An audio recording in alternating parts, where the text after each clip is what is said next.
সালমান রাদিয়াল্লাহু তাআলা যখন বললেন মুহাম্মাদের কাছে যেতে চাই, ওই সমস্ত ইহুদিরা তখন মনে মনে একটা ষড়যন্ত্র করে নিল যে সালমানকে আমরা নিয়ে যাবার কথা বলবো, কিন্তু সালমানের সাথে বড় ধোঁকা দেব, তার সাথে প্রতারণা করব। হযরত সালমানের কপাল কত খারাপ, কিন্তু ইসলাম পাওয়ার আশাটা, রাসূলের দেখার আশাটা তার অন্তরের ভিতরে এমন বদ্ধমূল হয়েছিল, তিনি রাসূলকে পাওয়ার জন্য সমস্ত কষ্ট যাতনা ভোগ করতে রাজি ছিলেন। জোরে বলুন, আরো জোরে বলুন সুবহানাল্লাহ। রাসূলকে পাওয়ার জন্য সব কষ্ট যাতনা সহ্য করতে রাজি ছিলেন। আমার প্রিয় ভাইরা, হয়তো সালমানকে নিয়ে গেল ইহুদিরা সাথে করে। হযরত সালমান বললেন, ভাই ইহুদি, আমার কাছে যত সম্পদ আছে সবটাই তোমাদেরকে দিয়ে দেব, যত খাদ্য আছে সবটাই তোমাদেরকে দিয়ে দেব, কিন্তু আমাকে একটিবারের জন্য আল্লাহ রাসূলের কাছে নিয়ে চলো। কিন্তু ওই সমস্ত দুশ্চরিত্র দুষ্ট প্রকৃতির ইহুদিরা সালমানকে সিরিয়া থেকে নিয়ে আসলো মদিনায়, আনার পরে মক্কাতে তো পাঠিয়ে দিলই না, আর মদিনার বাজারে তুলে তাকে গোলাম হিসেবে বিক্রি করে দিল। জোরে বলেন নাউজুবিল্লাহ। গোলাম হিসেবে বিক্রি করে দিল। কপাল কত খারাপ, সবই আল্লাহর ইচ্ছা। হেদায়েত দেওয়ার মালিক কে বলেছি? আল্লাহ। আমার ভাইরা, সালমানকে বিক্রি করে দিল। সালমান রাদিয়াল্লাহু তাআলা ক্রন্দন শুরু করলেন। সালমানকে কিনে নিলেন ওই মদিনার একজন ইহুদি, মদিনার একজন ধনী কোটিপতি ধনাঢ্য শ্রেণীর একজন ইহুদি সালমান রাদিয়াল্লাহু তাআলা ক্রয় করলেন, গোলাম হিসেবে কিনে নিয়ে বাড়িতে রাখলেন। একদিন নয়, দুই দিন নয়, কয়েক বছর কেটে গেল। ঠিক সেই সময়ে আল্লাহর নবী মক্কা থেকে ইসলামের দাওয়াত দিতে দিতে কষ্ট যাতনা ভোগ করে আল্লাহর হুকুমে হঠাৎ করে একদিন মদিনায় পাড়ি দিলেন। আল্লাহর নবী যখন মদিনায় এলো, মদিনা আসার পরে দেখা গেল মদিনার মানুষদের মধ্যে থেকে একজন ইহুদি চিৎকার দিয়ে দিয়ে বলে, ও মদিনার মানুষেরা শোনো, আমাদের কপাল পুড়ে গেছে, কারণ এই মদিনায় মক্কা থেকে হিজরত করেছে একজন আখেরি নবী, নাম তার মুহাম্মদ। কি নাম বললাম? নাম তার মুহাম্মদ। একজন ঘোষণাকারী ঘোষক এমন ঘোষণা দিতে দিতে রাস্তায় যাচ্ছে যে মদিনার মানুষের কপাল পুড়ে গেছে, কারণ এই মদিনায় পদার্পণ করেছে মক্কা থেকে বিতাড়িত, নাম তার মুহাম্মদ। জোরে বলেন নাউজুবিল্লাহ। ইহুদি এই কথা বলে বলে রাস্তায় প্রচার করে, কিন্তু আমার ভাইরা এই কথাটা সবাই শুনে, কারোর কলিজার ভিতরে কোনো রেখাপাত করলো না। সালমান রাদিয়াল্লাহু তাআলা তখন তার মালিকের খেজুরের বাগানে খেজুর গাছে দাঁড়িয়ে দাঁড়িয়ে কি যেন করতেছিলেন, খেজুর পাড়তেছিলেন। হঠাৎ করে ওই ইহুদির ঘোষণাটা সালমান রাদিয়াল্লাহু তাআলার কর্ণ ভেদ করে, কানের পর্দা ভেদ করে কলিজার ভিতরে পৌঁছে গেল। জোরে বলেন সুবহানাল্লাহ। তিনি এতদিন যে নবীকে পাওয়ার আশায় এত কষ্ট করলেন, রোম থেকে পারস্য থেকে সিরিয়ায় থেকে মদিনায় আসলেন, যখন শুনেছেন মদিনায় ওই নবীর আবির্ভাব ঘটেছে, এই কথা শোনার সাথে সাথে সালমান রাদিয়াল্লাহু তাআলা হুঁশ হারিয়ে ফেলেছে। হুঁশ হারিয়ে অজ্ঞান হয়ে খেজুর গাছ থেকে দম করে নিচে পড়ে গিয়েছে। সুবহানাল্লাহ। আমার ভাইয়েরা, সালমান রাদিয়াল্লাহু তাআলা যেই মাত্র নিচে পড়ে গেছে, তার মালিক ইহুদি সে সালমানকে বড় ভালোবাসতো, কারণ সালমান ফারসি রাদিয়াল্লাহু তাআলা বড় ভালো মানুষ ছিলেন, নীতিবান ছিলেন, চরিত্রবান ছিলেন, নিষ্ঠাবান ছিলেন, তার ভিতরে কোনো দুশ্চরিত্র ছিল না। আমার ভাইয়েরা, তার মালিক ইহুদি আস্তে করে সালমানকে ধরলেন, ধরার পরে মাথায় পানি দিলেন, দেবার পরে বললেন, ও সালমান, বলো বলো তোমার কি হয়েছে? এবারে সালমান রাদিয়াল্লাহু তাআলা হুঁশ ফিরে গেল। যেই মাত্র হুঁশ ফিরেছে, পাশে দেখে একজন ইহুদি দাঁড়িয়ে। সালমান রাদিয়াল্লাহু তাআলা হাতটা ধরেছে, ধরার পরে বলছে, ভাই ইহুদি, একটু আগে তুমি যেন কি একটা ঘোষণা করতেছিলে, তুমি যেন বলতেছিলে মদিনায় নাকি একজন ব্যক্তি পদার্পণ করেছে, নাম তার মুহাম্মদ, তুমি বলতেছিলে নাকি? ওই ব্যক্তি বলছে, হ্যাঁ আমিই বলতেছিলাম। কেন, কি হয়েছে? সালমান বলে চিৎকার করে বললেন, ও ভাই, আমি ওই মুহাম্মদকে একবার নজর ভরে দেখতে চাই, তুমি কি মুহাম্মদের কাছে আমাকে নিয়ে যাবে নাকি? সুবহানাল্লাহ। আমি দেখতে চাই, তুমি কি নিয়ে যাবে? যেই বলেছে এমন কথা, ও তো ছিল জাতিতে ইহুদি, রাসূল মদিনা এসেছে, ও তো এমনি মন খারাপ। ও শুনেই, সালমান তো একজন গোলাম, কৃত গোলাম, সাথে সাথে জোরে একটা থাপ্পড় সালমান রাদিয়াল্লাহু তাআলার মুখে কষিয়ে দিয়েছে। জোরে থাপ্পড় মেরেছে। এক থাপ্পড় খেয়ে সালমান রাদিয়াল্লাহু তাআলা নিচে পড়ে গেলেন। আস্তে করে উঠলেন, ওঠার পরে ইহুদির হাতটা ধরলেন, ধরে বললেন, ও ভাই ইহুদি, তুমি আমাকে একটা থাপ্পড় মেরেছো, আমার আমার বড় কষ্ট লেগেছে, কিন্তু তার থেকে বড় আগুন আমার কলিজার ভিতরে জ্বলছে, কারণ আমার কলিজা মুহাম্মদকে দেখতে চাই। সুবহানাল্লাহ। ও ভাই ইহুদি, তুমি একটা থাপ্পড় মেরেছো, তোমার যদি শান্তি না হয় তুমি আমাকে আরেকটা গালে আরেকটা থাপ্পড় মারো, কিন্তু তারপরেও তুমি নবীর দিশা ঠিকানা আমাকে দিয়ে দাও। সুবহানাল্লাহ। ভাই সুবহানাল্লাহ কি আপনাদের কাছ থেকে এরকম আদায় করে নিতে হবে বাবা? সুবহানাল্লাহ বলে সওয়াব আছে না? আছে না? দেখেন আল্লাহর নবী বলছেন, যদি কোনো ব্যক্তি আসলে মানুষ লাভে লবায়, বিনা লাভে তুলো বইতে চায় না, সবাই এখন বুদ্ধিমান ব্যক্তি। এবার একটু লাভের কথা শুনে আল্লাহর নবী বলছেন যে মানুষ যে জান্নাতে যাবে, ওই জান্নাতটা হলো একটা চাটিয়াল ময়দান, খালি ময়দান, যার জন্য যে জান্নাত বরাদ্দ, সে যত ইবাদত করে ওই জান্নাত আল্লাহ ফলে ফুলে সাজাতে থাকে। জোরে বলে সুবহানাল্লাহ। যখন কোনো ব্যক্তি খুশি হয়ে আশ্চর্যকর কথা শুনে আল্লাহর পবিত্রতা ঘোষণা করার জন্য একবার সুবহানাল্লাহ, সবার গলা সমান নয়, আমার একটা না এই কয়েকদিন রাসূল বলছেন যে যখন কোন ব্যক্তি একবার সুবহানাল্লাহ বলে, ওই সুবহানাল্লাহ বলার কারণে আল্লাহ খুশি হয়ে তার বরাদ্দকৃত জান্নাতের ভিতরে একটি বৃহৎ বড় গাছ লাগিয়ে দেন। এটা শোনার পরে সুবহানাল্লাহ বলল না? আপনারা কি আওয়াজ শুনবেন না শুনবেন? প্রিয় ভাইরা, আল্লাহর নবী বলেন, যখন কোন ব্যক্তি একটিবার সুবহানাল্লাহ শব্দটা মুখ দিয়ে বলে, আল্লাহ খুশি হয়ে ওই ব্যক্তির বরাদ্দকৃত জান্নাতের ভিতরে এমন একটি গাছ লাগিয়ে দেন। একটা সুস্থ সবল ঘোড়া যদি একটানা 500 বছর দৌড়াতে থাকে, তারপরেও ওই জান্নাতের ওই গাছের ছায়া অতিক্রম করতে পারে না। 500 বছর দৌড়ানোর পরেও যে ঘোড়া জান্নাতের ওই গাছের ছায়া অতিক্রম করতে পারে না, গাছটা তাহলে কত বড়? এই গাছটা আল্লাহ বলেন, আমি ওই বান্দার জন্য বরাদ্দ করে দেই যে বান্দা আমার পবিত্র ঘোষণার জন্য একটিবার বলে সুবহানাল্লাহ। আমার প্রিয় ভাইরা, মহব্বত থাকতে হবে। মহব্বত যদি আপনার না থাকে অন্তরে, আল্লাহর ভালোবাসা যদি না থাকে আপনার মুখ দিয়ে কি আল্লাহ বেরোবে? পিটিয়ে পিটিয়ে কি বের করা যাবে? আপনাকে যদি চিমটি কাটা হয়, জোরে একটা খোসা দেওয়া হয়, মানুষকে কি একবারও বলতে বলা হয় নাকি যে তোমার লেগেছে, তুমি একটু জোরে বলো আহ, বলতে বলা হয় কি? বলা হয় না। তার যখনই লাগে মুখ দিয়ে কি বেরিয়ে যায়? আহ। আমার ভাইরা, আপনার যদি আল্লাহর প্রতি ভালোবাসা থাকে, আল্লাহর সাথে আপনার অন্তরে কানেক্টেডটা যদি ঠিকঠাক থাকে, তাহলে মুখ দিয়ে আল্লাহর পবিত্র ঘোষণা সুবহানাল্লাহ বেরোবে কি বেরোবে না?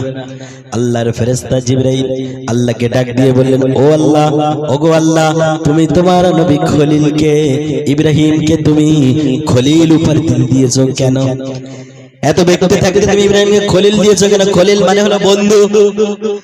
আল্লাহ বলেন, জিবরাইল তুমি কি পরীক্ষা করতে চাও নাকি? জিবরাইল বলেন, ওগো আল্লাহ, আমার তো মন চায় একটু, আপনি যদি অনুমতি দিতেন একটু পরীক্ষা করে দেখতাম সত্যি কি ইব্রাহিম খলিলের যোগ্য নাকি। আল্লাহ বলেন, যাও জিবরাইল, যাও, চলে যাও, তোমার যেমন ভাবে মন চাই তুমি পরীক্ষা করে নাও। জিবরাইল গিয়ে চলে গেলেন আল্লাহর নবী ইব্রাহিম খলিলুল্লাহর কাছে। গিয়ে দেখে আল্লাহর নবী ইব্রাহিম খলিলুল্লাহ পাহাড়ের পাদদেশে বসে আছেন, সামনে 100 ছাগল। ওই 100 ছাগলের রাখালের দায়িত্ব নিয়ে তিনি ছাগল চড়াচ্ছেন। জিবরাইল ফকির বেশে গিয়ে তার সামনে দাঁড়িয়ে গেলেন। দাঁড়িয়ে গিয়ে কোনো একটা কথা বলতে বলতে হঠাৎ করে বললেন আল্লাহ। কি বললেন? আল্লাহ। যেই মাত্র বললেন, আল্লাহর নবী ইব্রাহিম বললেন, ও প্রতীক, ও আল্লাহর বান্দা, কি যেন তোমার মুখ দিয়ে একটা শব্দ বের করলে, তুমি এক্ষুনি ওই শব্দটা যদি তুমি আরেকটি বার বলো, তাহলে আমি খুশি হয়ে আমার এই ছাগলের 100 ছাগলের ভিতরে 50টা ছাগল আমি তোমাকে দিয়ে দেবো। জোরে বলুন সুবহানাল্লাহ। জিবরাইল বলছে, তাই নাকি? তুমি 50টা ছাগল আমাকে দেবে? ঠিক আছে করি বললেন আল্লাহ। সাথে সাথে ইব্রাহিম আলাইহিস সালাম 50টা ছাগল ওই ফকির বেশি ছদ্মবেশী জিবরাইল আলাইহিস সালামকে দিয়ে দিলেন। জিবরাইল আলাইহিস সালাম ওই ছাগল নিয়ে চলে যাচ্ছেন। কিছুটা দূর যেই মাত্র গিয়েছেন, সাথে সাথে হযরত নবী ইব্রাহিম খলিলুল্লাহ আবার ডাক দিলেন, ও আল্লাহর বান্দা, ও প্রতীক, আপনি আমার কাছে আসুন। আপনি কি যেন একটা শব্দ বলেছিলেন, ওই শব্দটা আমার বড় ভালো লাগে। ওটা আমার প্রভুর নাম, ওইটা শুনলে আমার ক্ষুধা নিবারণ হয়ে যায়, ওইটা শুনলে আমি মনের ভিতরে একটা তৃপ্তি পাই। ও আল্লাহর বান্দা, যদি তুমি ওই শব্দটা আরেকটি বার বলো, তাহলে আমার কাছে বাকি যে 50টা ছাগল আছে, এই 50টা ছাগল আমি তোমাকে দিয়ে দেব। জোরে বলুন সুবহানাল্লাহ। জিবরাইল বললেন, তাই নাকি? তাহলে আমি একবার বলি। জিবরাইল আবার ওই ছদ্মবেশী অবস্থায় আল্লাহ শব্দটা বললেন, সাথে সাথে নবী ইব্রাহিম 50 করে 100 ছাগল দিয়ে দিলেন। আর কি ছাগল আছে নাকি? আর নেই। আবার চলে যাচ্ছে। কিছু দূরে যেতে যেতে যখন ছদ্মবেশী জিবরাইল আলাইহিস সালাম চলে গেলেন, আবার উনি ডাক দিলেন পিছন দিক দিয়ে। ওই ছদ্মবেশী ফকির বেশি জিবরাইল আলাইহিস সালাম চলে আসলেন। আসার পরে বললেন, ও আল্লাহর বান্দা, তোমার কাছে 100 ছাগল ছিল, আর তো কিচ্ছু নাই, কিন্তু তুমি আমাকে এখন কি দেবে এবার বললে বলো। আল্লাহর নবী হযরত ইব্রাহিম বলেন, ও আল্লাহর বান্দা, তুমি ওই নামটা যদি আরেকটি বার আমার সামনে ঘোষণা দিতে পারো, তাহলে ওই যে 100 ছাগল আমি তোমাকে দিয়েছি, ওই 100 ছাগলের রাখালের দায়িত্ব আমি নিজেই কাঁধে তুলে নেব। জোরে বলুন সুবহানাল্লাহ। জিবরাইল বললেন, ও নবী ইব্রাহিম খলিলুল্লাহ, আমি পরীক্ষা করতে এসেছিলাম আপনি সত্যি খলিলের যোগ্য কিনা, কিন্তু আমি বুঝতে পেরেছি আপনিই হলেন আল্লাহর যোগ্য খলিল। সুবহানাল্লাহ। আমার ভাইরা, আল্লাহর টান হৃদয়ে মহব্বত থাকলে সুবহানাল্লাহ এমনিতেই বাইর হবে। আমি বলতেছিলাম, সালমান যখন ওই ইহুদিকে বললেন আমার একটা গালে থাপ্পড় মারো, কিন্তু তারপর নবীর ঠিকানা আমাকে একটু দিয়ে দাও, ওই ইহুদি রেগে রাগান্বিত হয়ে গেলেন, রাগে অগ্নিশর্মা হয়ে গেলেন, চোখ জোড়া লাল হয়ে গেল। কিন্তু সালমানের যিনি মালিক ছিলেন, তিনি সালমানকে বড় ভালোবাসতেন। তিনি বললেন, ও সালমান, শোনো শোনো, তুমি যদি ওই নবী মুহাম্মদকে দেখতে চাও, তাহলে আমি তোমাকে অনুমতি দিলাম, আমি তোমার মালিক, যাও যাও চলে যাও, তোমার ওই মুহাম্মদকে তুমি একবার দেখে এসো, কিন্তু খুব অল্প সময়ের জন্য, বেশি দেরি করতে পারবে না। সালমান বলেন, আমি যাব আর আসবো। হযরত সালমান রাদিয়াল্লাহু তাআলা সাথে সাথে একটু খেজুর নিয়ে নিলেন, নিয়ে রাসূলের কাছে গেলেন, আল্লাহর নবীকে দেখলেন। দেখার সাথে সাথে সালমান রাদিয়াল্লাহু তাআলা মনের ভিতরে একটা শান্তির তৃপ্তি পেয়ে গেলেন। জোরে বলুন সুবহানাল্লাহ। সালমান বলেন, ইয়া রাসূলুল্লাহ, প্রথম যেদিন আমি আপনাকে দেখেছিলাম, আপনার দেখার সাথে সাথে আমার কলিজার ভিতরে এমন তৃপ্তি পেয়েছিলাম, আমার মন সেই দিন বলে দিয়েছিল নিশ্চয়ই ইনিই হবেন আখিরি জামানার নবী মুহাম্মদ। আমার প্রিয় ভাইরা, আমাদের নবী এমন ছিলেন, সাহাবায়ে কেরাম ক্ষুধার্ত অবস্থায় যখন রাসূলের কাছে যেতেন, একটিবার নয়ন ভরে দেখতেন, দেখার সাথে সাথে সাহাবায়ে কেরামদের সমস্ত ক্ষুধা নিবারণ হয়ে যেত। কত সুন্দর দেখতে।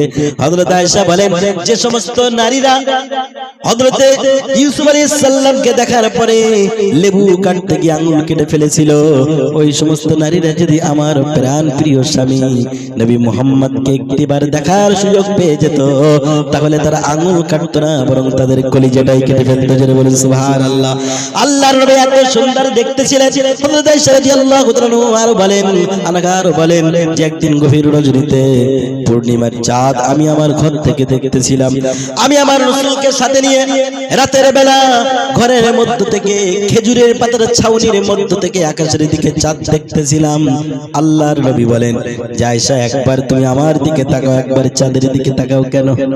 হযরত আয়েশা বলেন, ইয়া রাসূলুল্লাহ, আমি একবার চাঁদের দিকে তাকাই আর একবার আপনার দিকে তাকাই, কারণ আমি দেখতেছি চাঁদের সৌন্দর্য বেশি না আপনার সৌন্দর্য বেশি।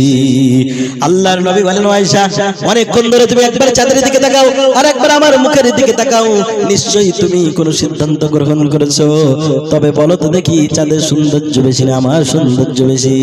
হযরত আয়েশা বলেন, ইয়া রাসূলুল্লাহ, ইয়া হাবিবাল্লাহ, সূর্যের আলোর সামনে প্রদীপের আলোটা যেমন ডাউন মনে হয়, ঠিক আমার রাসূলের সৌন্দর্যের কাছে চাঁদের আলোটাও ওই রকম ডাউন মনে হয়। জেনে বলেন সুবহানাল্লাহ। কত সুন্দর আমার নবী ছিলেন। মানুষ চাঁদের চেয়েও সুন্দর হতে পারে কি পারে না? একটা ছোট্ট একটা ঘটনা বলে এই জায়গাটায়। একটা বুড়ি মহিলা আর তার বুড়ো আর বুড়ি বৃদ্ধা বৃদ্ধ রাত্রেবেলা ঘুমাচ্ছেন। হঠাৎ করে বৃদ্ধ পুরুষ বয়স্ক ওই বুড়োটা তার স্ত্রীকে ডেকে বলছে, দেখো আমি তোমাকে অনেক ভালোবাসি। দেখবেন যখন কেউ কাউকে ভালোবাসে, ভালোবাসার গল্প করতে করতে তার সৌন্দর্য নিয়ে বন্দনা করে, বলে তুমি অমুকের চেয়ে সুন্দর, তুমি ফুলের চেয়ে তোমার সুঘ্রাণ বেশি, পাহাড়ের চেয়ে তোমার দেখতে ভালো লাগে আমার, তোমার মতো সৌন্দর্য যুবতী ষোড়শী রূপবতী গুণবতী এইরকম মেয়ে আমার চোখে দেখিনি, বলে কি বলে না? ওই বুড়ো তার স্ত্রীকে ডেকে গভীর রজনীতে বলছে, দেখো আমি তোমাকে অনেক ভালোবাসি, তুমি কি জানো তোমার দেখতে চাঁদের চেয়েও সুন্দর। কি বলছে? তোমার দেখতে চাঁদের চেয়েও সুন্দর। তখন তার স্ত্রী বলছে, আরে তোমার কি মাথা খারাপ হয়ে গেছে নাকি? রাত্রিবেলা কি ভীমরতি হয়েছে নাকি? আমি যখন যুবতী ছিলাম, ষোড়শে ছিলাম, আমি যখন রূপবতী ছিলাম, বয়স যখন হালকা ছিল, তখন কোনোদিন বলনি চাঁদের চেয়ে সুন্দর। এখন দাঁতগুলো ভেঙে মালঞ্চ ব্রিজের মতো সমান হয়ে গেছে, এখন চামড়া ঢিল হয়ে গেছে, চোখে ভালো দেখতে পাই না, চুলগুলো পেকে গেছে, এমন অবস্থায় তুমি আমাকে বলছো চাঁদের চেয়ে সুন্দর, এটা কি হয়? বুড়ো রেগে গেছে, রেগে গিয়ে বলছে, দেখো তুমি যদি চাঁদের চেয়ে সুন্দর না হও তাহলে তুমি এক তালাক। কি বলছে? কথা কি বোঝা যায়? যদি তুমি চাঁদের চেয়ে সুন্দর না হও তাহলে তুমি এক তালাক। বুড়ি তখন বলছে, তোমার কি মাথা খারাপ হয়ে গেছে? বলছে, দেখো তোমার দুই তালাক, এক তালাক দুই তালাক, তুমি তিন তালাক যদি চাঁদের চেয়ে সুন্দর না হও। এরকম হয় কি হয় না? দেখবেন রাগের মাথায় তিন তালাক বলে ইমাম সাহেব ফোন করে, হুজুর বিপদে পড়ে গেছি। হুজুর কোথায় আছে? কি বিপদ? হুজুর ফোনে বলা যাবে না, আপনার ঘরে যাচ্ছে, কি বলবো? ঘরে গিয়ে বলে, হুজুর রাগের মাথায় তালাক দিয়েছেন, যেভাবে আপনি হালাল করে দেন। কি বলে? যেভাবে হালাল করে দেন। আমার প্রিয় ভাইরা, ওই বুড়ো এই কথা বলার পরে বুড়ি তখন করেছে কি, স্বামীর পাশ থেকে উঠে গিয়েছে, অন্য একটা ঘরে গিয়ে শুয়েছে, স্বামীর পাশে আর নাই। স্বামীর মনটা বড় খারাপ হয়ে গেছে, আরে বৃদ্ধা বয়সে এসে আমি কি শুরু করলাম এটা? আমি তো আবেগ প্রবণ হয়ে এমন কিছু বলে ফেললাম, আমার স্ত্রী তালাক হয়ে যায়নি তো? সকালবেলা উঠে একদম ফজরের নামাজের পরে পাশে একটা মাদ্রাসা ছিল, মাদ্রাসায় চলে গেছে, গিয়ে হুজুরকে জিজ্ঞাসা করছে, হুজুর এইরকম একটা কাণ্ড রাত্রেবেলা ঘটিয়েছি, আপনি বলেন তো আমার স্ত্রী কি তালাক হয়েছে? হুজুর বলছে, তোমার স্ত্রী দেখতে কেমন, কালো না সাদা? বলছে, হুজুর বিশাল কালো। বলছে, কালো? বয়স কেমন? বলছে, আমার মতন বুড়ি, আমি যেমন বুড়ো আমার স্ত্রীও বুড়ি। বলছে, তোমার স্ত্রী দেখতে কালো, বয়স হয়ে গেছে, চামড়া ঢিল হয়ে গেছে, তুমি বলো কি করে চাঁদের চেয়ে সুন্দর? তোমার স্ত্রী তালাক হয়ে গেছে। বলেন, এই কথা শুনে বুড়োর মন ভালো হবে না খারাপ হয়ে যাবে? আরো খারাপ হয়ে যাবে। বুড়ো বলছে, কোনো হালাল করার মাধ্যম নেই। বলছে, কোনো হালাল করার মাধ্যম নেই, তালাক হয়ে গেছে, আপনি যান, আপনার স্ত্রীকে আপনার থেকে বাড়ি থেকে আলাদা করে দিন, আপনি এক জায়গায় থাকতে পারবেন না। ওই বুড়ো মন খারাপ করে আস্তে আস্তে আস্তে আস্তে মাদ্রাসা থেকে এক পা আগাচ্ছে। বলেন, তার পা কি সামনের দিকে যাবে? এক পা আগাচ্ছে বটে, কিন্তু সামনের দিকে যাচ্ছে না। মনটা মাথাটা নিচু করে, কপাল দিয়ে ঘাম বাইর হচ্ছে, হাত লোমকূপ দিয়ে ঘাম বাইর হচ্ছে। বুড়ো এক পা আগায়, তার সামনে দুপা পিছায়, পিছনে দুপা পিছায়। যেতে যেতে যেতে যেতে মাদ্রাসার গেটের মুখে যখন গিয়েছে, ছোট্ট একটা বাচ্চা জিজ্ঞাসা করছে, চাচাজি, দাদু মন খারাপ করো, কি হলো? বলছে, তোমার সাথে কি বলবো? বুড়ো মানুষের সমস্যা যদি বাচ্চারা জিজ্ঞাসা করে, মেজাজ আরো খারাপ হয়ে যাবে না? বলছে, তোমার সাথে বলবো ওটা কি, বড়দের সমস্যা? বলছে, একটুখানি বলো, তোমার সমস্যা হয়তো সলভ হয়ে যাবে। বুড়ো এই কথা শুনে মনের ভিতরে একটা শান্তি পেয়ে, তৃপ্তি পেয়ে বলছে, দেখো এই এই ঘটনা ঘটেছিল, তোমার হুজুরের কাছে গিয়েছিলাম, হুজুর বলেছে যে আমার বউ দেখতে সুন্দর না, অতএব চাঁদের চেয়ে সুন্দর হতে পারে না, আমার বউ তালাক হয়ে গেছে, এই জন্য আমি মনটা খারাপ করে যাচ্ছি। তখন ওই ছোট যুবক, মাত্র 8 বছর বয়স, কত বছর বললাম? 8 বছর, ওই ছোট ছোট কিশোর ডেকে বলছে, দাদু যাও, তুমি আমার হুজুরের কাছে গিয়ে বলো তোমার বউ তালাক হয়নি, আমি কোরআন থেকে দলিল দেব। জোরে বলেন সুবহানাল্লাহ, আরো জোরে বলেন সুবহানাল্লাহ। ওই যুবকটার নাম কি জানেন? ওই যুবকটার নাম হলো নৌমান বিন সাবিত, যাকে আমরা ইমামে আবু হানিফা হিসেবে চিনি। আরো জোরে বলেন সুবহানাল্লাহ। ছোট্ট ছোট্টবেলা থেকে তার মাথার মগজটা আল্লাহ এমন দিয়েছিলেন, তাকে বুদ্ধিতে কেউ কোনোদিন হারাতে, যুক্তিতে কেউ কোনোদিন হারাতে, এত উপস্থিত বুদ্ধি আল্লাহ তার মাথায় ঢেলে দিয়েছিলেন। এরকম অসংখ্য ঘটনা আছে, এখন ওটা বলার উদ্দেশ্য আমার নয়। বুড়ো এবার খুব খুশি আনন্দে ডগমগ হয়ে হুজুরের কাছে গিয়ে বলছে, আরে মুফতি সাহেব আপনি কেমন ফতোয়া দেন? আপনারা বলেন ফতোয়া এক, আপনার ছোট্ট ছাত্র বলছে আর এক, আসলে সঠিক ফতোয়া কোনটা? তখন হুজুর একটু কিংকর্তব্য বিমূঢ় হয়ে হতভম্ব হয়ে বলছে, কে বলেছে তোমার বউ তালাক হয়নি? বলছে ওই গেটের মুখে একটা ছোট্ট বাচ্চা, কি নাম যেন, নৌমান বিন সাবিত। কি নাম? নৌমান বিন সাবিত। যেই বলেছে, বলছে ওই ছোট্ট বাচ্চাকে বলেছে যে তালাক হয়নি? বলছে হ্যাঁ তালাক হয়নি বলেছে তো, আরো বলেছে যে সে নাকি কোরআন থেকে দলিল দেবে। কি থেকে? কোরআন থেকে দলিল দেবে। হুজুরের এই কথা শুনে মাথা ঘুরে গেছে। হুজুর বলছে ওই ছোট্ট বাচ্চা নৌমান বিন সাবিত যদি বলে তোমার বউ তালাক হয়নি, তাহলে মনে করো ওটা তালাক হয়নি। যেটা বলে সুবহানাল্লাহ। কারণ ওই বাচ্চা যখন বলেছে নিশ্চয়ই ওর কাছে সঠিক খাঁটি দলিল আছে। ডাকো বাচ্চাকে। ছোট্ট বাচ্চা ইমামে আবু হানিফা নৌমান বিন সাবিতকে ডাকা হলো। নৌমান বিন সাবিত শিক্ষকের সামনে কাঁপতে কাঁপতে বললেন, হুজুর আমার দলিল কোরআন সূরা ৩।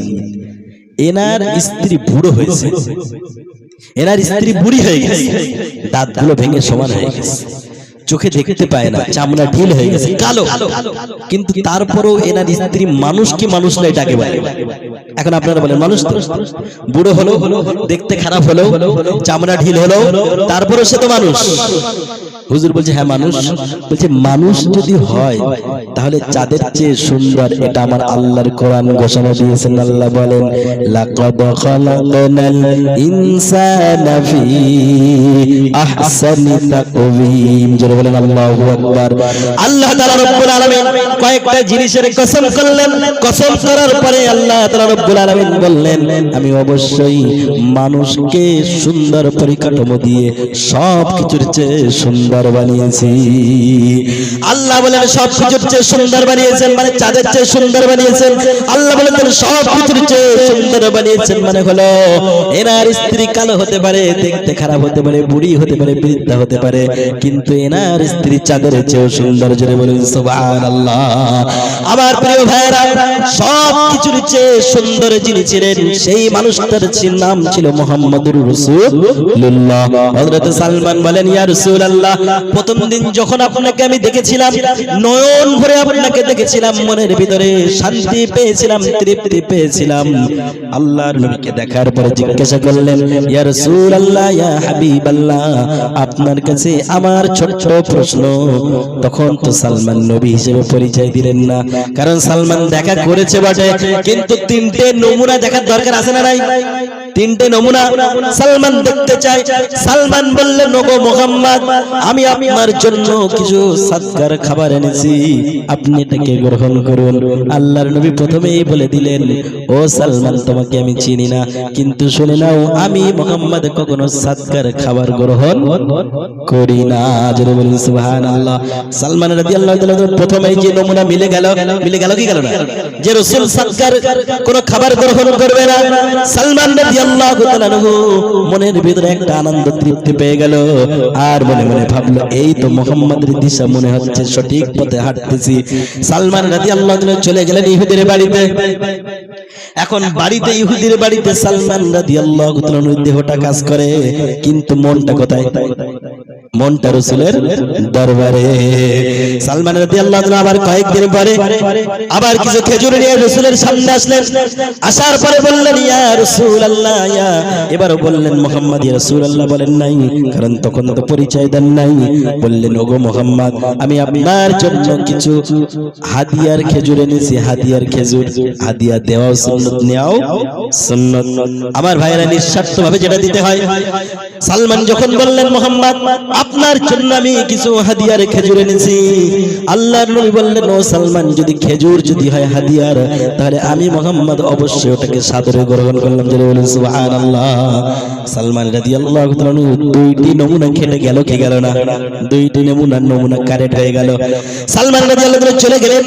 এবারে সবচেয়ে গুরুত্বপূর্ণ বিষয়টি, সালমান রাদিয়াল্লাহু তাআলা ইহুদির বাড়িতে চলে যাবার পরে আবার তৃতীয় দিনে আসলেন। আসার পরে এইবারে খেজুর আনলেন। আনলেন না, সাথে করে কিছুই আনলেন না। একবার সামনে যায়, একবার পিছনে যায়, একবার ডানে যায়, একবার বামে যায়। আল্লাহর নবী জিজ্ঞাসা করেন, ও সালমান, কি ব্যাপার, একবার সামনে একবার ডানে কেন, একবার বামে কেন? সালমান রাদিয়াল্লাহু তাআলা আনহু কিছুই বললেন না, শুধু দেখতে চাই রাসূলের ওই ডান বাহুর পিছন সাইডে মোহরে নবুয়ত আছে কি নাই। যারা বলেন ঠিক কি না, দেখতে চাই। আল্লাহর নবী বলেন, ও সালমান শোনো শোনো, আমি নবী, আমি যেটা দেখি তুমি সেটা দেখো না, আমি নবী, আমি যেটা শুনি তুমি সেটা শোনো না, আল্লাহ আমাকে যেটা দেখান তোমাকে সেটা দেখায় না। ও সালমান, তুমি একবার সামনে, একবার ডাইনে, একবার বামে, একবার পিছনে, একবার সামনে বামে এদিকে ওদিকে ঘোরাফেরা করো। আমার আল্লাহ আমাকে জানিয়েছেন তুমি নিশ্চয়ই আমার মোহরে নবুয়তটা দেখতে চাও, বলো ঠিক কিনা? সালমান রাদিয়াল্লাহু তাআলা চিৎকার দিয়ে দিলেন আর বললেন, ইয়া রাসূলুল্লাহ। এবারে মন খুলে বললেন, কি বললেন? ইয়া রাসূলুল্লাহ। মন খুলে বললেন, ইয়া রাসূলুল্লাহ, ইয়া হাবিবাল্লাহ, আমি মনে মনে আমার ছিল ধারণা ছিল আমি দেখব আপনাকে ওই মোহরে নবুয়ত। ইয়া রাসূলুল্লাহ, আপনি যখন বুঝতে পেরেছেন মোহরে নবুয়ত একটু দেখিয়ে দেন, যাতে করে আমার মনের ভিতর থেকে সমস্ত সন্দেহটা কেটে যায়। আল্লাহর নবী পিছন দিক থেকে কাপড়টা একটু সরিয়ে দিলেন। সালমান রাদিয়াল্লাহু তাআলা মোহরে নবুয়ত দেখলেন, দেখার পরে ক্রন্দন শুরু করে দিলেন, কাঁদতে কাঁদতে পড়ে গেলেন। আল্লাহর নবী বললেন, ও সালমান, তোমার সামনে কি প্রমাণিত হয়নি যে আমি হলাম সত্য নবী? সালমান বলে, ইয়া রাসূলুল্লাহ, প্রমাণিত হয়েছে। আল্লাহর নবী বলে, সালমান কাঁদো কেন, কি জন্য তুমি কাঁদো? সালমান বলে, ইয়া রাসূলুল্লাহ, এতদিন তো সন্দেহের ভিতরে ছিলাম যে আপনি আখেরি নবী কি না, আপনি সত্য নবী কি সত্য নবী না, সন্দেহের ভিতরে ছিলাম। কিন্তু আমি যখন বুঝতে পেরেছি আপনি সত্য নবী, তখন কান্নাটা এই জন্য বেড়ে গেল, কারণ আমার মন বলছে আমি আপনাকে ছেড়ে আর ইহুদির বাড়িতে থাকতে পারবো না। যারা বলেন সুবহানাল্লাহ। আপনাকে না দেখলে আমি আর সহ্য করতে পারবো না, আপনাকে ছেড়ে আমি আর ইহুদির বাড়িতে যেতে পারবো না। ইয়া রাসূলুল্লাহ, এই চিন্তা করে আমি আমার কান্না থামাতে পারি না, তাই কাঁদতেছি। আল্লাহর নবী বলেন, ও সালমান, তোমার কান্নার দিন শেষ হয়ে যাবে, যাও যাও, তুমি চলে যাও, তোমার মালিকের কাছে চলে যাও, তোমার মালিকের কাছে গিয়ে বলো তোমার মালিক তোমার বিনিময়ে যা চাইবে আমি তাই তাই দিয়ে তোমাকে মুক্ত করেই ছাড়বো। জোরে বলেন সুবহানাল্লাহ। তাই দিয়েই মুক্ত করে ছাড়বো, যাও তোমার নবীর কাছে চলে যাও। আমার প্রিয় ভাইরা, সালমান রাদিয়াল্লাহু তাআলা দৌড় দেওয়া শুরু করলেন, দৌড়াতে দৌড়াতে ইহুদির বাড়িতে চলে গেলেন। ইহুদি সালমানকে দেখার পরে বললেন, ও সালমান, তোমার মুখের ভিতরে কোনোদিন হাসি দেখিনি, তোমার মুখ এরকম হাস্যোজ্জ্বল দেখিনি, কিন্তু আজকে কেন তুমি এত খুশি, বলো বলো। সালমান বলেন, ও আমার মালিক ইহুদি, শোনো শোনো, আমার আখিরি নবী নবী মুহাম্মদকে দেখার জন্য এত কষ্ট করে রোম পারস্য পাড়ি দিয়ে, সিরিয়া পাড়ি দিয়ে মদিনা এসেছিলাম। আজকে আমার সেই নবী সত্য নবীকে আইয়ুব আনসারী বাড়িতে আমি দেখা পেয়েছি, এই জন্য আমার মনের ভিতরে অনেক আনন্দ। তখন ইহুদি বলে, ও সালমান, যতই তোমার মনে আনন্দ থাকুক আমি তোমাকে ছাড়বো না, তুমি তো ওই নবীর কাছে যেতে পারবে না। সালমান বলেন, ওই নবী আমাকে বলেছে, ভাই ইহুদি, তুমি যা চাইবে তাই তাই দিয়ে তোমার কাছ থেকে আমাকে মুক্ত করেই ছাড়বে। জোরে বলেন সুবহানাল্লাহ। সালমান তখন তার মালিক ইহুদিকে জিজ্ঞাসা করলেন, ও আমার মালিক, তুমি কি চাও, কি চাও বলো, তোমার কি চাহিদা বলো, তুমি যা চাইবে তাই দিয়ে তোমার কাছ থেকে নবী মুহাম্মদ আমাকে আজাদ করবে, মুক্ত করবে। ইহুদি বড় চালাক ছিল, ইহুদিরা বড় ষড়যন্ত্রকারী হয়। ইহুদি তখন কি বললো জানেন? একটু দরুদ শরীফ পড়েন, আল্লাহুম্মা সাল্লি আলা مولانا محمد وعلى آل سيدنا مولانا محمد اللهم صل على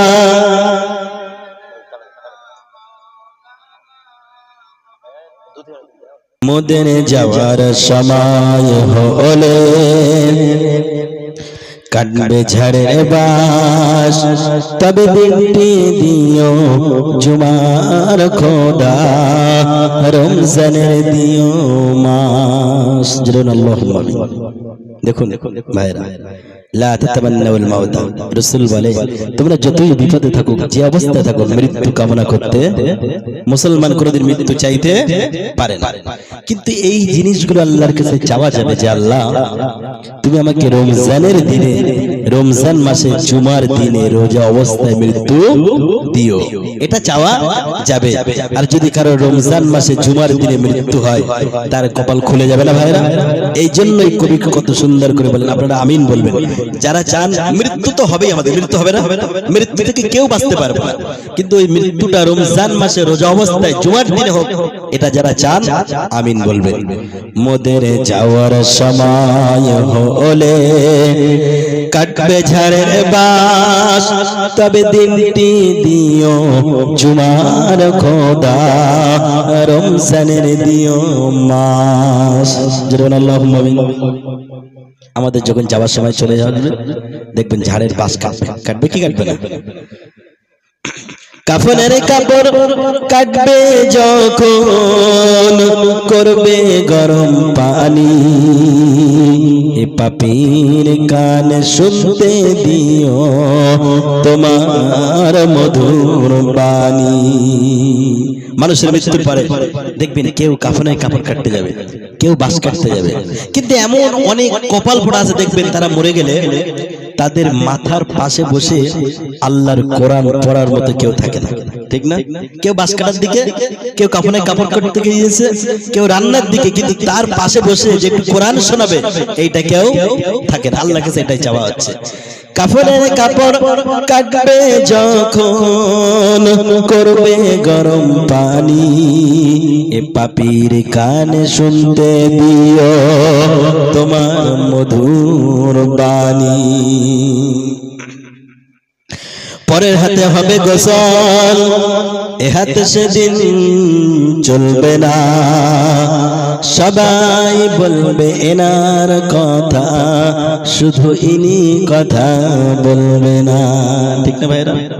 সেদিন সারা জীবন নিজে হাতে গোসল করেছে, এই হাত দিয়ে গায়ে সাবান মেখেছেন, শ্যাম্পু করেছেন, কত কিছু করেছেন, ময়লা পরিষ্কার করেছেন, কিন্তু সেদিন নিজের হাত চলবে না। সবাই বলবে, ধরো মনে করেন ইনি মসজিদের সভাপতি, সবাই বলবে ইনি এমন ছিল, উনি এমন ছিল, হাজী সাহেব এই ছিল, তার বড় দোকান ছিল, সবাই তার কথা বলবে, কিন্তু সে কথা বলবে না। পরের হাতে হবে গোসল, এ হাতে সেদিন চলবে না, সবাই বলবে আমার কথা, শুধু আমি কথা বলবো না। যেতে হবে ফিরে খোদা, শুনেছি বারে বার, ফিরে যেন যেতে পারি ও রোজাদার।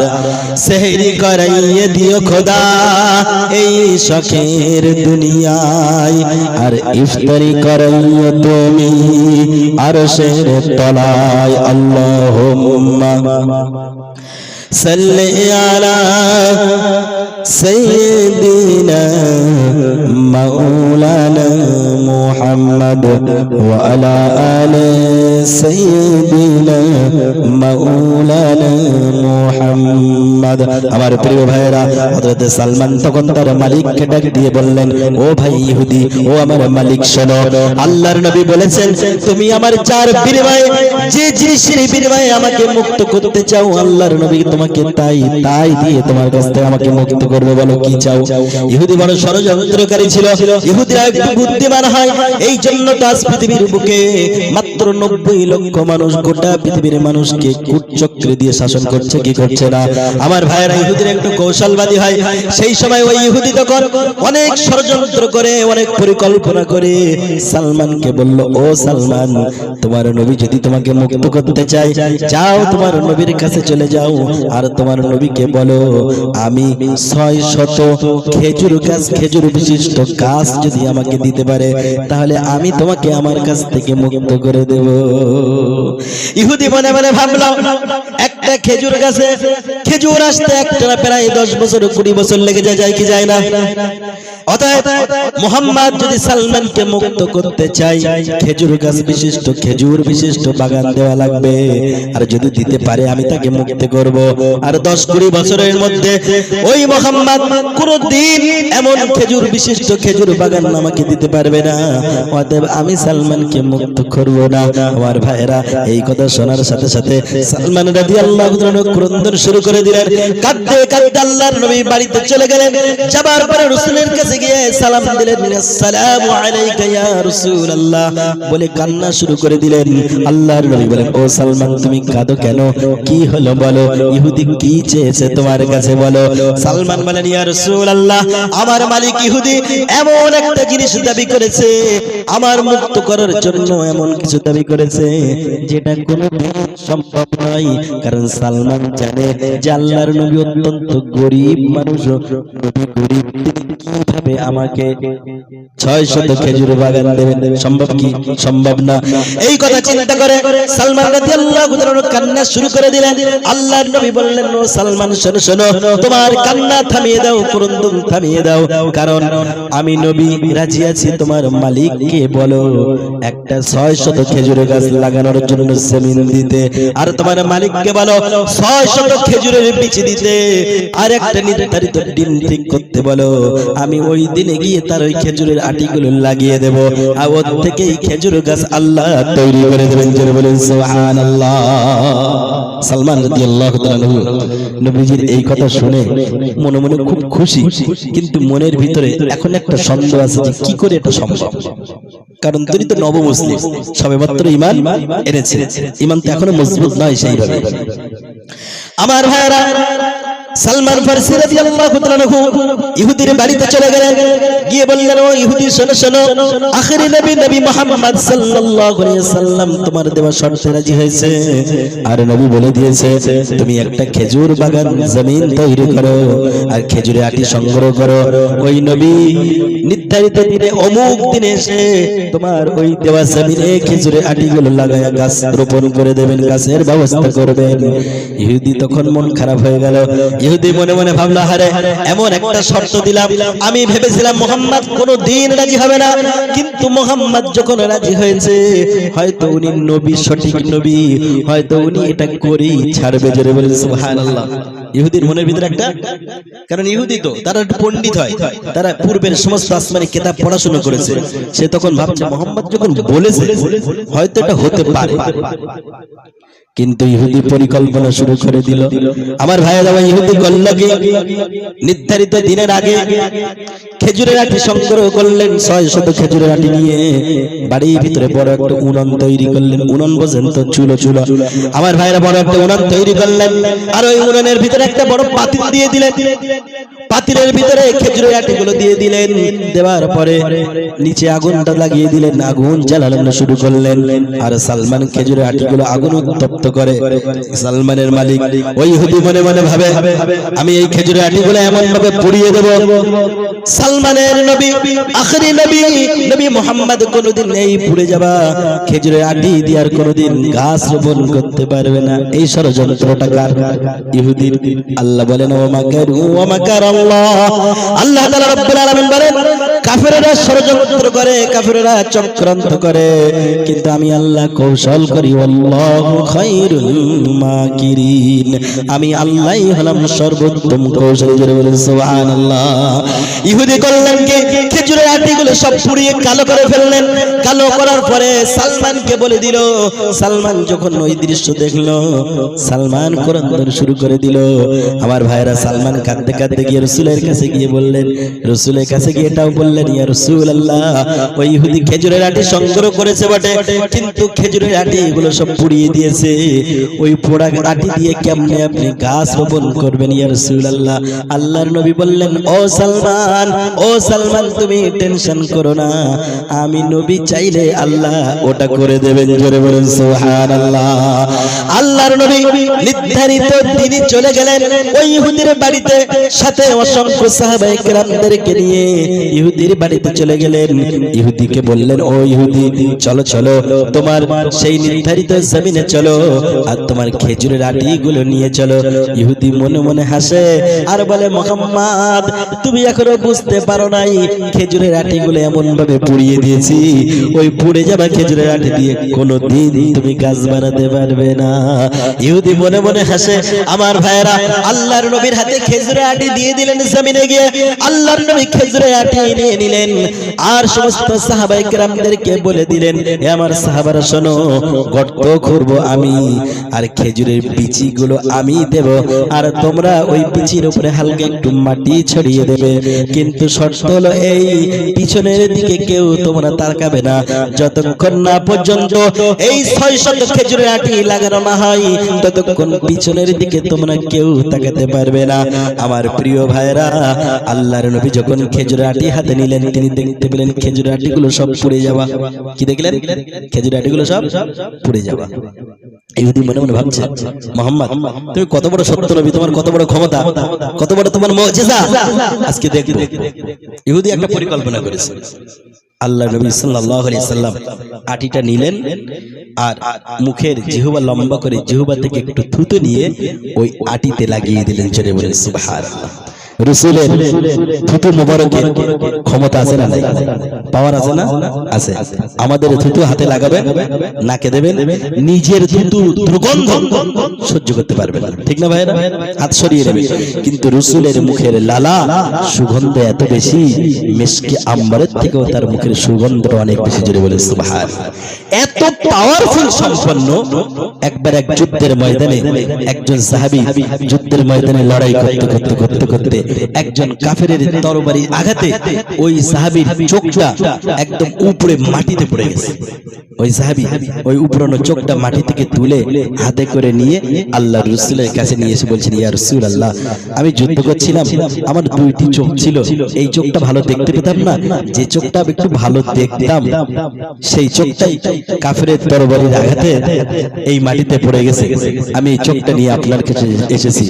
আল্লাহর নবী বললেন, ও আমার সাহাবী শোনো, তুমি যুদ্ধের ময়দানে, জিহাদের ময়দানে তোমার একটা চোখকে তুমি শহীদ করে ফেলেছো। আমি নবী ঘোষণা দিয়ে দিলাম, এই চোখ হারানোর বিনিময়ে আমার আল্লাহ জান্নাতে তোমার জন্য একটা ঘর উপহার দেবেন। জোরে বলে সুবহানাল্লাহ। কিন্তু সাহাবী খুশি না, সাহাবী খুশি না, সাহাবীর মনটা এখনো যেন খারাপ। আল্লাহর নবী বলেন, ও আমার সাহাবী, চোখ হারানোর বিনিময়ে আল্লাহ তাআলা রব্বুল আলামিন তোমাকে একটা জান্নাতে ঘর উপহার দেবে, তুমি কি এতে খুশি না? সাহাবী বলেন, ইয়া রাসূলুল্লাহ, জান্নাতে যাব, গিয়ে জান্নাতে গিয়ে ঘর নেব, কিন্তু দুনিয়ায় বেঁচে থেকে যদি রাসূলকে দেখতে না পাই, রাসূলের সোনার চেহারা যদি দেখতে না পাই, তাহলে এই দুনিয়ার বেঁচে থেকে আমার লাভটা কি? সুবহানাল্লাহ। সাহাবী বললেন, ইয়া রাসূলুল্লাহ, ইয়া হাবিবাল্লাহ, আপনার কাছে এই চোখটা আমি এই জন্য এনেছি, আপনি এমন একটা ব্যবস্থা করুন যেন এই উপরানো চোখ দিয়ে দুনিয়ার বুকেই যেন আমি আপনাকে আগের মতো আবার নয়ন ভরে আপনাকে দেখতে পারি। আল্লাহর নবী বললেন, ও সাহাবী শোনো, এই যদি হয় তোমার মনের তামান্না, এই যদি হয় তোমার মনের কামনা বাসনা, তাহলে তোমার চোখটা, উপরানো চোখটা আমার হাতে দিয়ে দাও। আল্লাহর নবী ওই উপরানো চোখটা হাতের ভিতরে নিলেন, নিয়ে মুখ থেকে একটু লালা বাহির করলেন, থুতু বাহির করলেন। রাসূলের থুতু মুবারকে কত পাওয়ার শোনাচ্ছিলাম। থুতু বাহির করলেন, করার পরে ওই চোখটা হালকা লাগিয়ে দিলেন। লাগানোর পরে ওই সাহাবীর মুখের সামনে ধরলেন। ওই সাহাবী বর্ণনা দিতে গিয়ে বললেন, চুম্বকের পাশে যেমন লোহা ধরলে পরে লোহাটাকে চুম্বক টেনে নেয়, নাই কি নাই? লোহা যেমন লোহাকে যেমন চুম্বক টেনে নেয়, রাসূল যখন মুখের লালা লাগিয়ে ওই চোখটা আমার উপরানো ক্ষত জায়গায় যখন ধরলেন, ভিতর থেকে একটা টানের আকর্ষণ করে রাসূলের হাত থেকে চোখ চৌকানে গিয়ে লেগে গেল, এবং যে চোখে আমি আগে যেমনটি দেখতাম, রাসূলের থুতু মুবারক লাগানোর কারণে ওই চোখের জ্যোতি আরো হাজার গুণ বেড়ে গেল। জোরে বলেন সুবহানাল্লাহ, আরো জোরে বলেন সুবহানাল্লাহ। আপনারা কেউ বিরক্ত হচ্ছেন না তো ভাইরা? কেউ বিরক্ত হচ্ছেন না তো? প্রিয় ভাইরা আমার, রাসূলের মুখের থুতুর লাভা এত শক্তি, এত পাওয়ার। আল্লাহর নবী বললেন, ভাই ইহুদি খেজুরের আটি আমি লাগিয়ে দেব, যতক্ষণ লাগানো শেষ না হবে, রোপণ শেষ না হবে, ততক্ষণ তুমি পিছনের দিকে তাকাবে না। রাসূল করলেন কি, মুখ থেকে থুতু বাহির করলেন, থুতু মোবারক নিয়ে খেজুরের বিচিতে লাগালেন। লাগানোর পরে ওই খেজুরের বিচিগুলো মাটিতে রোপণ করে দিলেন, একটু একটু করে, একটা দুইটা তিনটা। কিন্তু সালমান রাদিয়াল্লাহু তাআলা তখন তো নবমুসলিম, মনের ভিতরে এখন একটা সংশয় কাজ করে, যেটা হবে কি হবে না, যারা বলেন ঠিক কিনা। লাগাতে লাগাতে দেখা গেল রোপণ করতে করতে খেজুরের বিচিগুলো যখন 600 বিচি লাগানো সম্পন্ন হয়ে গেল, আল্লাহর নবী বললেন, ও ভাই ইহুদি, ও সালমান, ও আমার সাহাবায়ে কেরাম, তোমরা একটিবারের জন্য পিছনের দিকে নজর করে দেখো। সুবহানাল্লাহ, নজর করে দেখো। সাহাবায়ে কেরাম, ও ইহুদি সালমান একই সাথে একই সময়ে পিছনের দিকে নজর করলেন। ইহুদি দেখতে পেলেন যে খেজুরের আটিগুলো আমি পুড়িয়ে দিয়েছিলাম, আর মনে মনে ভেবেছিলাম এই পুড়ে যাওয়া আটি দিয়ে কোনোদিন খেজুরের এই বেচি থেকে কোনোদিন চারা রোপণ করা সম্ভব নয়। ইহুদি বলেন, আমি দেখতে পেলাম ওই পুড়ে যাওয়া আটি মুহাম্মদ সাল্লাল্লাহু আলাইহি সাল্লাম মুখের লাগা দিয়ে লাগানোর পরে 600 গাছ লাগানোর পরে আমি তাকিয়ে দেখলাম প্রত্যেকটি খেজুরের গাছ থেকে আল্লাহ এক একটি খেজুর গাছের চারায় রূপান্তরিত করে দিয়েছে। আরো জোরে বলেন সুবহানাল্লাহ, জোরে বলেন নারে তাকবীর, আরো জোরে বলেন নারে তাকবীর। প্রিয় ভাইরা আমার, প্রত্যেকটি খেজুর গাছ থেকে এখন গাছে পরিণত হয়ে গেল। ইহুদি আল্লাহর নবী বললেন, ভাই ইহুদি, তুমি কিছুদিন পরে আসবে, 1 থেকে 2 মাস পরে আসবে, দেখতে পাবে এই ছোট্ট ছোট্ট খেজুর গাছে আমার আল্লাহই প্রত্যেকটা গাছে খেজুর ঝুলিয়ে দিলেন। জোরে বলেন সুবহানাল্লাহ। ইহুদি সাথে সাথে আল্লাহ রাসূলের কদম মোবারকের পাশে লুটিয়ে পড়লেন, লুটিয়ে পড়ে বললেন, ইয়া রাসূলুল্লাহ। ইহুদি কি বলেছে? ইয়া রাসূলুল্লাহ। ইয়া রাসূলুল্লাহ মানে কি? হে আল্লাহর রাসূল। মানে ইহুদি এইবার ঈমান এনে নেছে।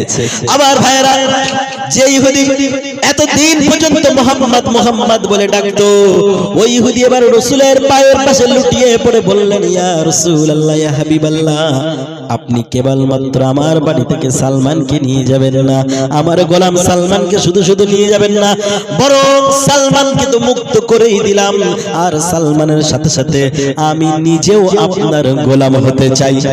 আর জোরে বলেন সুবহানাল্লাহ, আমি আপনার গোলাম হতে চাই। ইহুদি সালমানের সাথে চলে আসলো।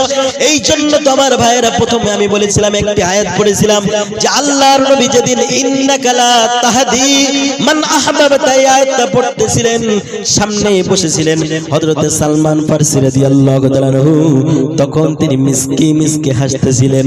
আল্লাহর নবী সেই দিন বলেছিলেন, ও সালমান, তুমি কেন এই আয়াতটা শুনে হাসো? কারণ আল্লাহ তাআলা রব্বুল আলামিন আমার হাতে হেদায়েতের চাবিকাঠি দেন নাই, হেদায়েতের দায়িত্ব আল্লাহ নিজেই কুদরতি হাতে রেখেছেন।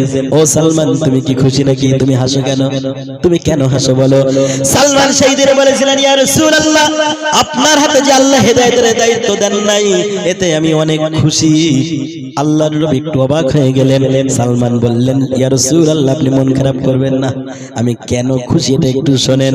কারণ যদি আল্লাহ আপনাকে হেদায়েতের দায়িত্ব দিতেন, আপনি ওই দায়িত্ব পাবার পরে সর্বপ্রথমে আপনার রক্তের সম্পর্কিত মানুষগুলোকে ধরে ধরে হেদায়েত দিতেন। যেটা বলে ঠিক কিনা?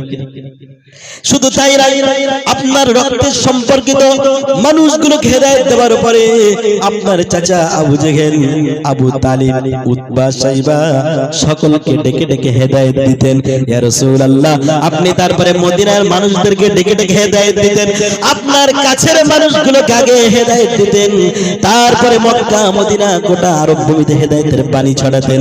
হয়তো এমন একটা পর্যায়ে চলে আসতো আপনার মৃত্যু হয়ে যেত, কিন্তু আমি সালমান পারস্য পর্যন্ত হয়তো হেদায়েতের বাণীটা পৌঁছাতো না, তার আগেই আপনার মৃত্যু হয়ে যেত।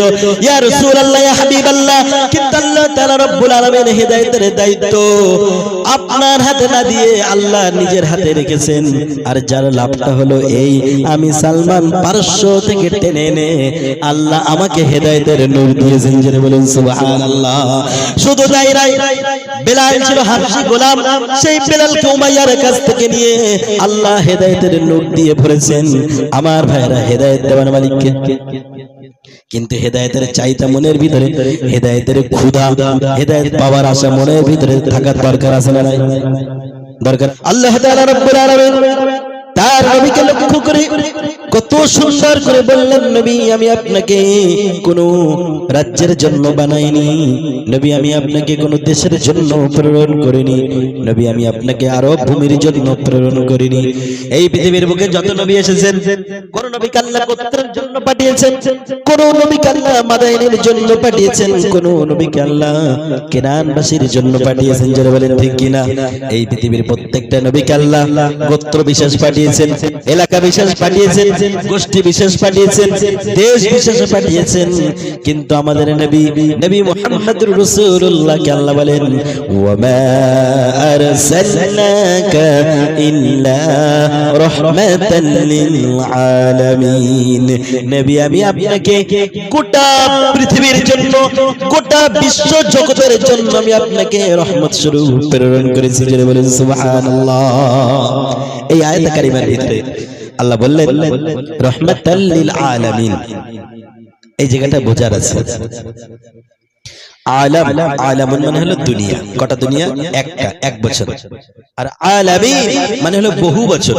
আল্লাহ বলছেন নবী আমি আপনাকে শুধু পৃথিবীর জন্য রহমত করে বানাইনি, বরং যত জগৎ আছে, হতে পারে সেটা রুহুর জগৎ, হতে পারে সেটা আলামে আরওয়াহ, হতে পারে সেটা আলামে বারজাখ, হতে পারে জান্নাতের জগৎ, হতে পারে জাহান্নামের জগৎ, হতে পারে মানুষ যেটা দেখে আর মানুষ যেটা দেখে না, মানুষ যেটা অনুভব করে আর মানুষ যেটা অনুভব করে না, এই পৃথিবীর বিশ্ব জগতের জন্য নবী আমি তোমাকে রহমত স্বরূপ প্রেরণ করেছি।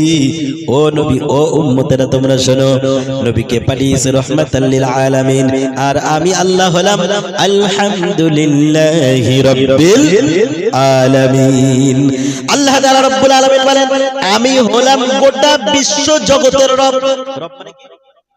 সৃষ্টিকর্তা। রব মানে কি? সৃষ্টিকর্তা, প্রতিপালক। মানুষের চাহিদার আগে যেটা দিয়ে দেন তিনি হলেন রব। আল্লাহ বলেন ও পৃথিবীর মানুষেরা শোনো, আমি হলাম গোটা পৃথিবীর, গোটা বিশ্ব জগতের রব। আর আমার নবী হলো গোটা বিশ্ব জগতের জন্য রহমত। তার মানে হলো আমি আল্লাহ যেখানে সৃষ্টিকর্তা, আমার নবী সেই জগতের জন্য রহমত। জোরে বলেন সুবহানাল্লাহ। আমি আল্লাহ আলামে আরওয়ার জন্য সৃষ্টিকর্তা, আমার নবী হলো আলামে আরওয়ার জন্য রহমত। আমি আল্লাহ হলাম আলামে বারজাখের সৃষ্টিকর্তা, আমার নবী আলামে বারজাখের জন্য রহমত। আমি জান্নাত নামক জগতের সৃষ্টিকর্তা, আমার নবী জান্নাতের জন্য রহমত। আমি আল্লাহ হলাম জাহান্নাম নামক জগতের সৃষ্টিকর্তা, আর আমার নবী ওখানে উম্মতের জন্য রহমত। সুবহানাল্লাহ। সেই রাসূলের আদর্শ মেনে চলার দরকার আছে না?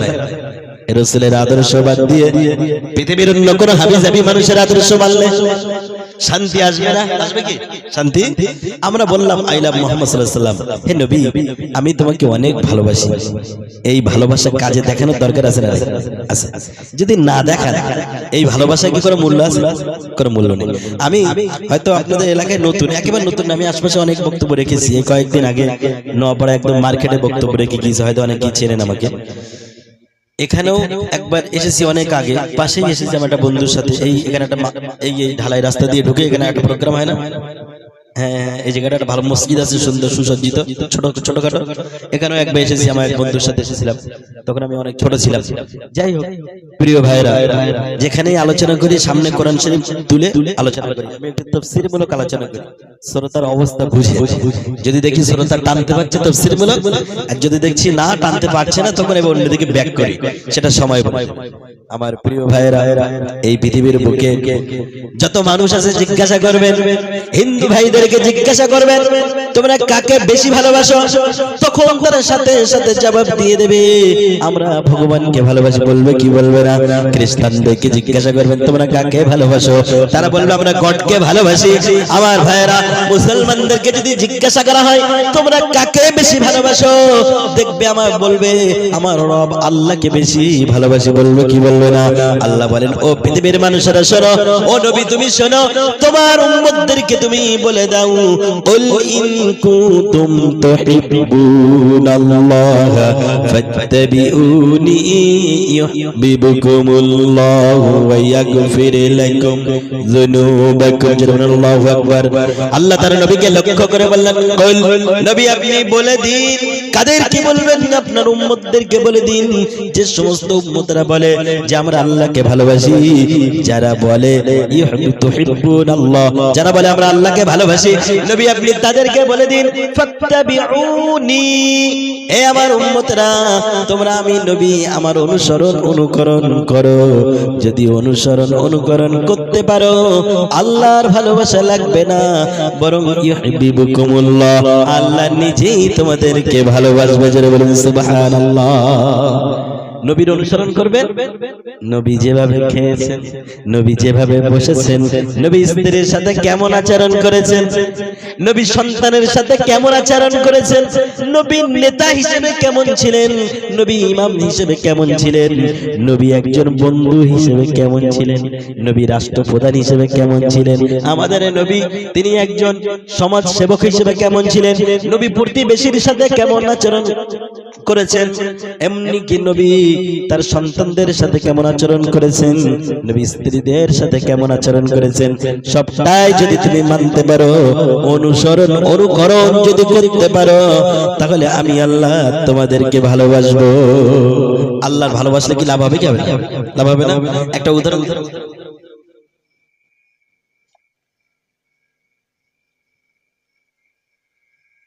মনে করেন যে একজন ব্যক্তি গ্রামের মেম্বারের সাথে ভালোবাসা তৈরি করেছে, খুব মেম্বারের সাথে যার ভালোবাসা খুব ঘনিষ্ঠ, দেখবেন এলাকায় যখন আবাস যোজনার ঘর আসে সবার আগে ওই সলিমউদ্দিন পায় কি পায় না?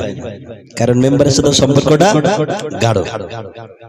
দেখবেন থানায় যখন নতুন ওসি সাহেব ঢোকে, দেখবেন এলাকার পাতি ছোট ছোট নেতারা গিয়ে ফুলের তোড়া নিয়ে তাকে সৌজন্যবোধ সাক্ষাৎ করে আসে না?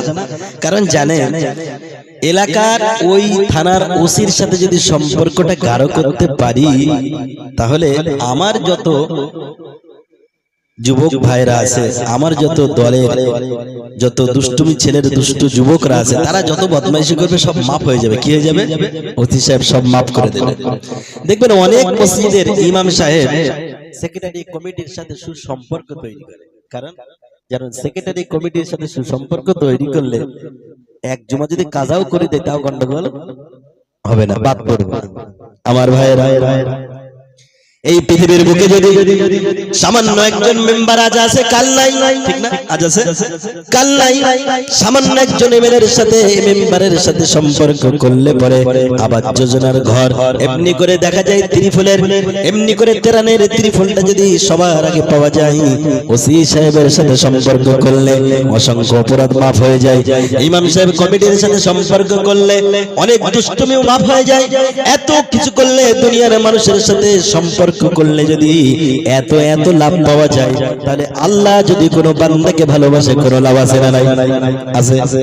আল্লাহ বলেন ও পৃথিবীর মানুষেরা শোনো, আমি কোন থানার ওসি নই, আমি কোন মসজিদের ইমাম কমিটির সেক্রেটারি নই, আমি কোন এলাকার মুখ্যমন্ত্রী প্রধানমন্ত্রী নই, বরং আমি আল্লাহ হলাম এই পৃথিবী বিশ্ব জগৎ চন্দ্র সূর্য নক্ষত্র গ্রহরাজি জান্নাত জাহান্নাম সব কিছুর মালিক আমি আল্লাহ।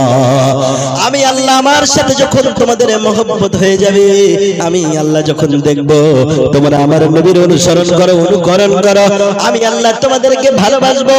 আর ভালোবেসে প্রথম নম্বর কাজ যেটা হবে, ওয়ায়াগফির লাকুম যুনুবাকুম, আমি আল্লাহ তোমাদের জীবনের সব গুনাহ মাফ করে দেব। জোরে বলুন সুবহানাল্লাহ। আল্লাহ ভালোবেসে লাভটা কি হবে? সব গুনাহ। জীবনে কত গুনাহ করেছেন, গুনাহ করে করে জীবনটাকে বরবাদ করেছেন। এই পৃথিবীর মানুষ মনে করেন তার জীবনের 30টি বছর মদ পান করেছে, মদের সাথে জড়িত ছিল, সুদের সাথে জড়িত ছিল, 40 বছর পরে লোকটা ভালো হয়ে গেছে। হয় কি হয় না? কিন্তু দেখা যায় ওই যে মানুষটা ভালো হয়েছে, সমাজের মানুষ এখনো বেকা চোখে তার দিকে তাকায় কি তাকায় না? বলে এই মদ্যপান করেছিল, সুদ গ্রহণ করত, এমনি করে কত অপবাদ তাকে দিত। আল্লাহ বলেন ও পৃথিবীর মানুষেরা শোনো, আমার কোন বান্দা যখন সারা জীবন গুনাহ করতে করতে জীবনের এক পর্যায়ে এসে আমি আল্লাহ আমাকে চিনতে পারে, বুঝতে পারে, শুধুমাত্র আমার কাছে ক্ষমা চাই, আমি আল্লাহ তার সব গুনাহ মাফ করে দেই। জোরে বলুন সুবহানাল্লাহ। কেন মাফ করি শোনো, বান্দা তোমার গুনাহ যদি হয় আল্লাহুম্মা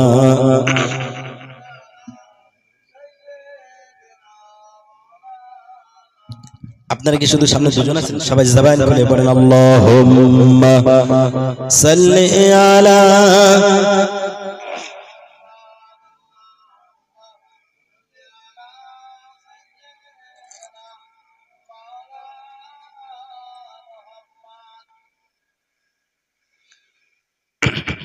আমার ভাইরা, আল্লাহ বলেন বান্দা তুমি কতটা গুনাহ করেছো, তোমার গুনাহ যদি হয় পাহাড় সমান, জেনে রাখো আমি আল্লাহ আমার রহমত হলো আকাশ সমান। সুবহানাল্লাহ। বাড়ি গিয়ে বান্দা তুমি জেনে রাখো তোমার গুনাহ যদি হয় আকাশ সমান, বান্দা তুমি হতাশ হয়ো না, আমি আল্লাহ আমার রহমত হলো আরশে আজিম সমান। বান্দা তুমি কত গুনাহ করেছো, তোমাকে কত ভালোবাসি একটু শোনো। দুনিয়ার যদি কোনো মানুষ, কোন যুবক সন্তান যদি তার পিতামাতাকে কষ্ট দেয়, পিতামাতা মনে মনে ভাবে সন্তান একবার আমার কাছে ক্ষমা চাক, আমি তাকে মাফ করে দেব। কিন্তু দুনিয়ার কোন পিতা সন্তানকে উপজে ডেকে বলে না আসো মাফ করে দেব। বলে কি? মন চায় যে আমার সন্তান আমার কাছে ক্ষমা চাক, আমি মাফ করে দেব। কিন্তু কোন পিতা সন্তানকে উপজে ডেকে বলেন এসো আমার হাতটা ধরো, আমিও তোমার হাতটা ধরি, মাফ করে দেই বলেন। আল্লাহ বলেন ও পৃথিবীর মানুষেরা শোনো, আমি আমার বান্দাকে এত ভালোবাসি, এত ভালোবাসি, আমার বান্দা যখন গুনাহ করে করে নিজের জীবনটাকে বরবাদ করে ফেলে, আমি তখন রাত্রে বেলা গভীর রজনীতে প্রথম আসমানে নেমে আসি। বুখারী শরীফের হাদিস। প্রথম আসমানে নেমে এসে আমি আল্লাহ ঘোষণা করি, ও বান্দারা গুনাহ করে করে নিজের জীবনটাকে বরবাদ করে ফেলেছো, সুদের সাথে জড়িত ছিলে, মদের সাথে জড়িত ছিলে, জেনা ব্যভিচার করেছো, মিথ্যা কথা বলেছো, ওজন কম দিয়েছো, অন্যায় ভাবে কত ফাঁকি দিয়েছো তার ঠিক নাই। বান্দা তুমি 50 বছর ধরে গুনাহ করেছো, গুনাহ ছাড়া তোমার আমলনামায় কোনো একটিও নেকি নাই। ও বান্দা তুমি চলে এসো আমার কাছে মাফ চাও, আমি তোমার রব তোমার সব গুনাহ মাফ করে দেব। আল্লাহর নবী বলেন ওই বান্দা তখন আল্লাহর ঘোষণা শুনে যেন কোন বান্দা হেদায়েত হয়ে গেল। হঠাৎ করে দেখা গেল ওই স্ত্রী শীতের সময় পাশে ঘুমায়, ওই অবস্থা আস্তে আস্তে একটু একটু করে উঠে গেল। উঠে গিয়ে দেখা গেল ওযু করলো, ওযু করার পরে মসজিদে চলে গেল। পৃথিবীর কোনো মানুষ দেখলো না, স্ত্রীর নরম বিছানাটা ছেড়ে দিল। স্ত্রী মনে মনে ভাবলো আমার স্বামী কোথায় গিয়েছে, কিন্তু জানে না। স্ত্রীকে না জানিয়ে স্বামী চলে গিয়েছে মসজিদের ভিতরে, নামাজে কাদের সিজদায় পড়ে যায়, বলে ও রব্বুল আলামিন অনেক গুনাহ করেছি, গুনাহ করে করে সমাজে মুখ দেখাতে পারি না, তুমি যদি আমাকে মাফ করে দাও তোমাকে কেউ কৈফিয়ত করবে না, আর যদি তুমি আমাকে না মাফ করো আমি তো বরবাদ হয়ে যাব, ক্ষতিগ্রস্তদের কাতারে শামিল হয়ে যাব, রব তুমি আমাকে মাফ করে দাও। ওই বান্দা কাঁদতে কাঁদতে, আল্লাহর নবী বলেন ওই বান্দা কাঁদতে কাঁদতে দেখা গেল মোনাজাতের ভিতরে চোখের পানি নাকের ডগায় চলে আসার আগেই আমি আল্লাহ বান্দার সব গুনাহ মাফ করে দেই। জোরে বলেন সুবহানাল্লাহ। আল্লাহর নবী বলেন দুইটি ফোঁটা আল্লাহর কাছে বেশি প্রিয়, একটি হলো জিহাদের ময়দানে রক্তের ফোঁটা। মুসলিমরা ইসলামকে বাঁচানোর জন্য জিহাদের ময়দানে লড়াই করা শুরু করলো কাফেরদের সাথে। হঠাৎ করে তার দেখে ক্ষত তৈরি হলো, ওই ক্ষত দিয়ে রক্ত নির্গত হলো। আল্লাহর নবী বলেন ওই রক্তের ক্ষত আর যখন কোনো বান্দা জাহান্নামের ভয়ে, আল্লাহর ভয়ে ক্রন্দন করতে থাকে, তার ওই ক্রন্দনের চোখের ফোঁটা, এই দুইটি ফোঁটা আল্লাহর কাছে এত বেশি প্রিয়, এই দুইটি জমিনে পড়ার আগে ওই বান্দা পাহাড় সম পরিমাণ গুনাহ করলেও আল্লাহ ওই বান্দার গুনাহ মাফ করে দেয়। জোরে বলুন সুবহানাল্লাহ। আল্লাহর মাফ করার ক্ষমতা আছে। আমি বলছিলাম যে তাহলে প্রথমে রাসূলের অনুকরণ করতে হবে। আমাদের ভিতরে দেখবেন নামাজ পড়ে অনেকেই মসজিদে, নামাজ যখন পড়ে খুব ভালো ফেরেশতা আল্লাহর ওলি, কিন্তু বাড়িতে গিয়ে বউ মারে, আছে না?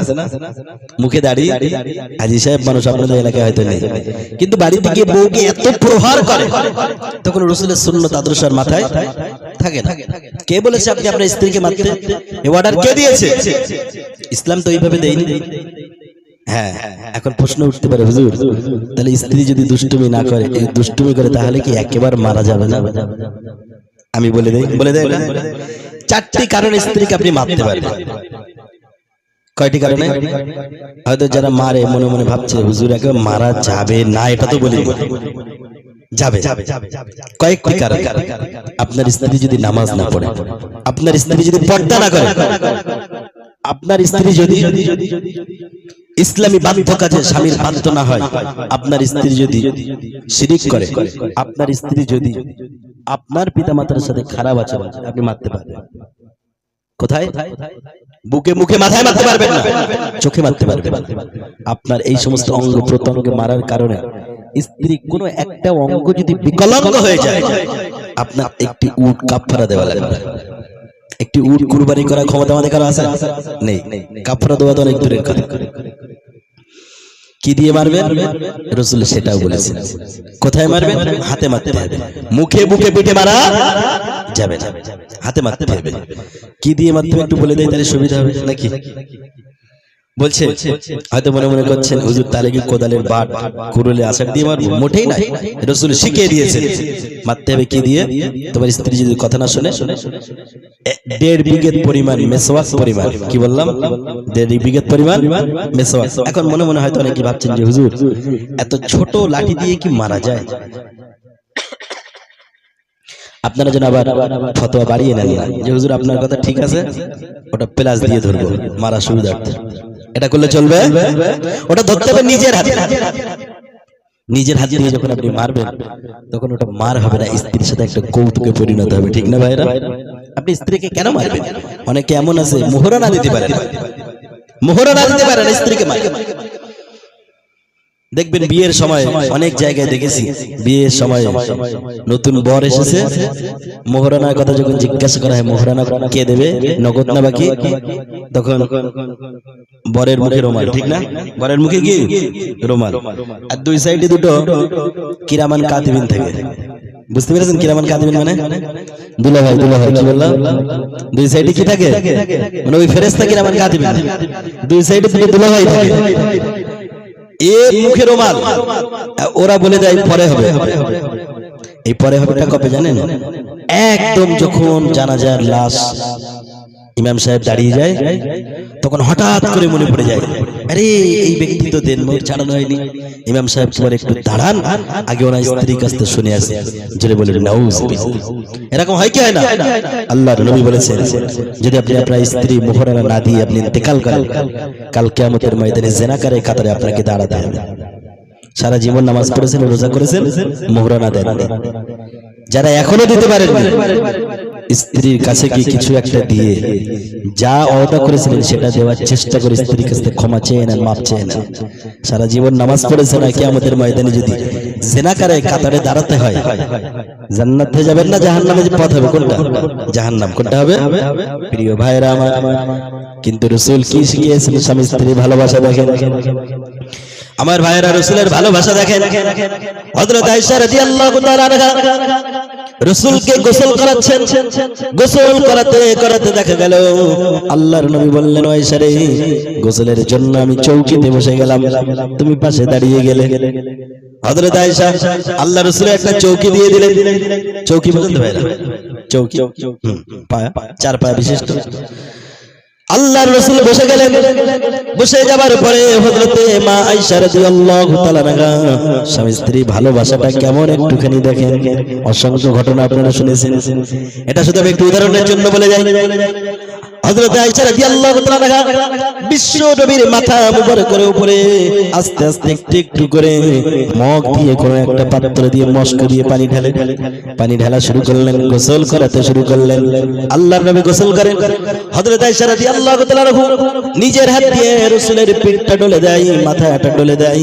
আমার ভাইয়েরা, হযরতে আয়েশা দেখে ওই পানির ভিতরে একটা রক্তের লাভা যেন ভেসে ভেসে চলে যায়। হযরত আয়েশা তো করে মনে মনে করলেন, আরে হলোটা কি? এই দৃশ্য যখন আল্লাহর নবী দেখতে পেলেন, পানির ভিতরে রক্তের লাভা গড়িয়ে যায়। আল্লাহ রাসূল বুঝতে পারেন না, রাসূল চিন্তা করলেন, আরে আমার দেহ থেকে কোনো ক্ষত হলো নাকি? আমি তো যুদ্ধের ময়দানে যাই নাই, দেহ তো আমার কোনো ক্ষত নাই, তাহলে রক্ত কোথা থেকে আসলো? রাসূল চিন্তা করতে করতে একবার এদিকে তাকায়, একবার ওদিকে তাকায়।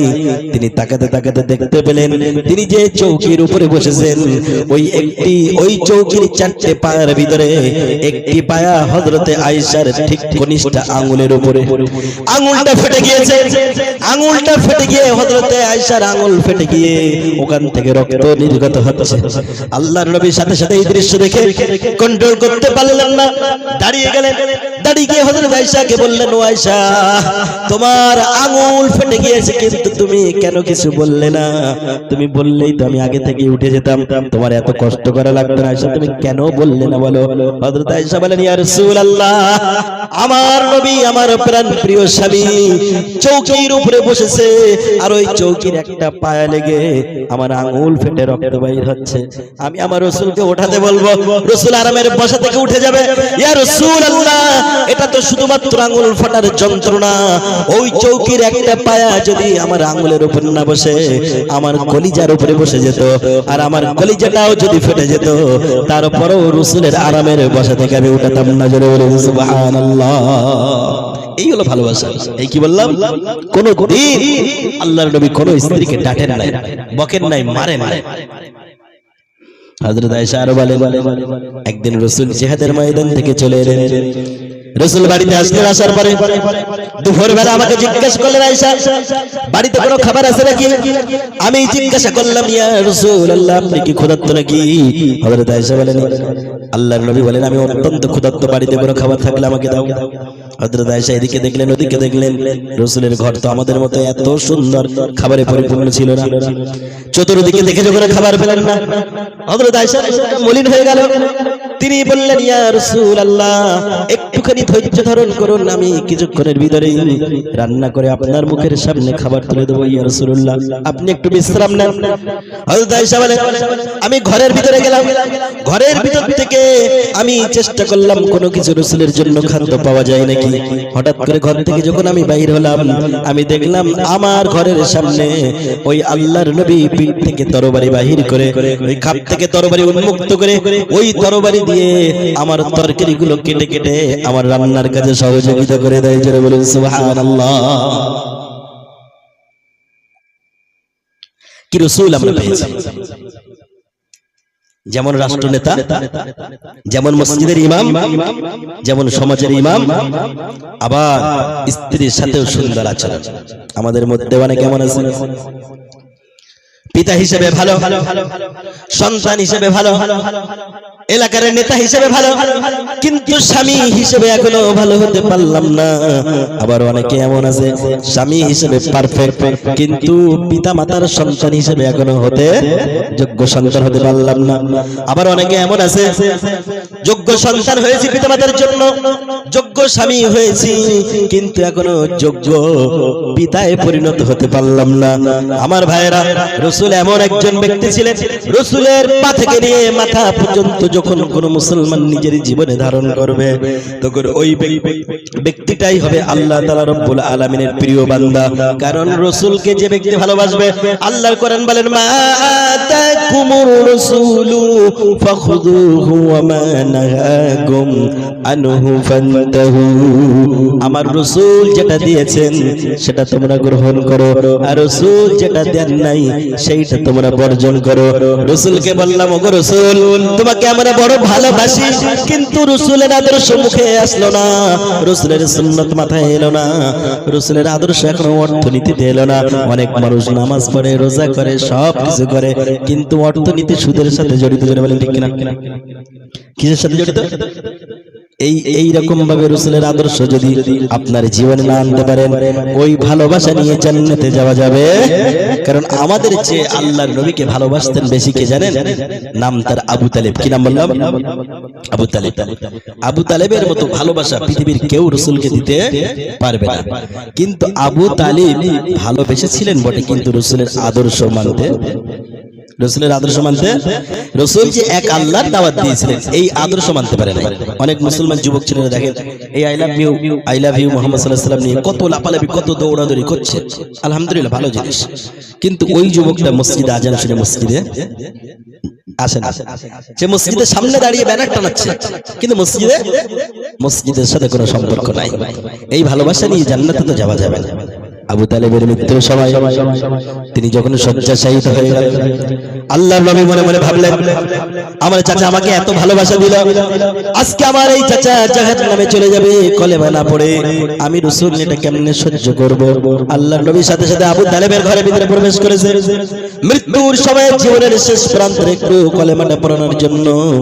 কিন্তু আমার ভাইরা দেখা গেল আল্লাহ রাসূল যেই মাত্র আবু তালেবের ঘরে প্রবেশ করেছে সাথে সাথে আল্লাহ রাসূলের সাথে সাথে মক্কার উতবা শাইবা ওয়ালিদ ইবনে মুগিরা আবু জাহল আবু সুফিয়ান মক্কার সমস্ত কুরাইশ নেতারা আল্লাহর নবীর সাথে সাথে আবু তালেবের ঘরে প্রবেশ করেছে, কারণ তারা মনে মনে ভাবছে রাসূল যদি মুহাম্মদ যদি আবু তালেবের মৃত্যুর সময় কলেমা পড়িয়ে দেয় তাহলে সমস্ত মক্কার মানুষেরা বলবে আবু তালেবের মৃত্যুর আগে কলেমা পড়ে মুসলমান হয়েছিল, অতএব এটা হতে দেওয়া যাবে না।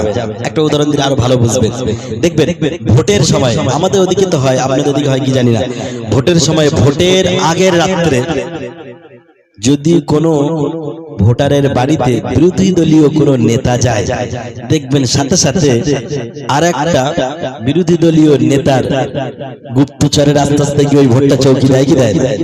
বিরোধী দলীয় নেতার কোনো ভোট যদি কোনো ভোটারের বাড়িতে যায়, ও যেই চলে আসার সাথে সাথে আর একটা বিরোধী দলের নেতা যায় কি যায় না? কারণ জানে এই ভোটের আগের রাত্রে এই ভোটটা হাতছাড়া হতে দেওয়া যাবে না। আমার প্রিয় ভাইরা, আবু তালেবের মৃত্যুর সময় মক্কার সমস্ত কাফির মুশরিকরা মনে মনে ভাবলো আবু তালেবের মতো এমন একজন প্রভাবশালী ব্যক্তিকে আমাদের হাত থেকে হারানো যাবে না।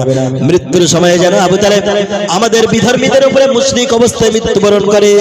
আর আল্লাহর নবী ভাবলো আমার চাচা মৃত্যুর শেষ মুহূর্তে যেন কলেমাটা পড়ে।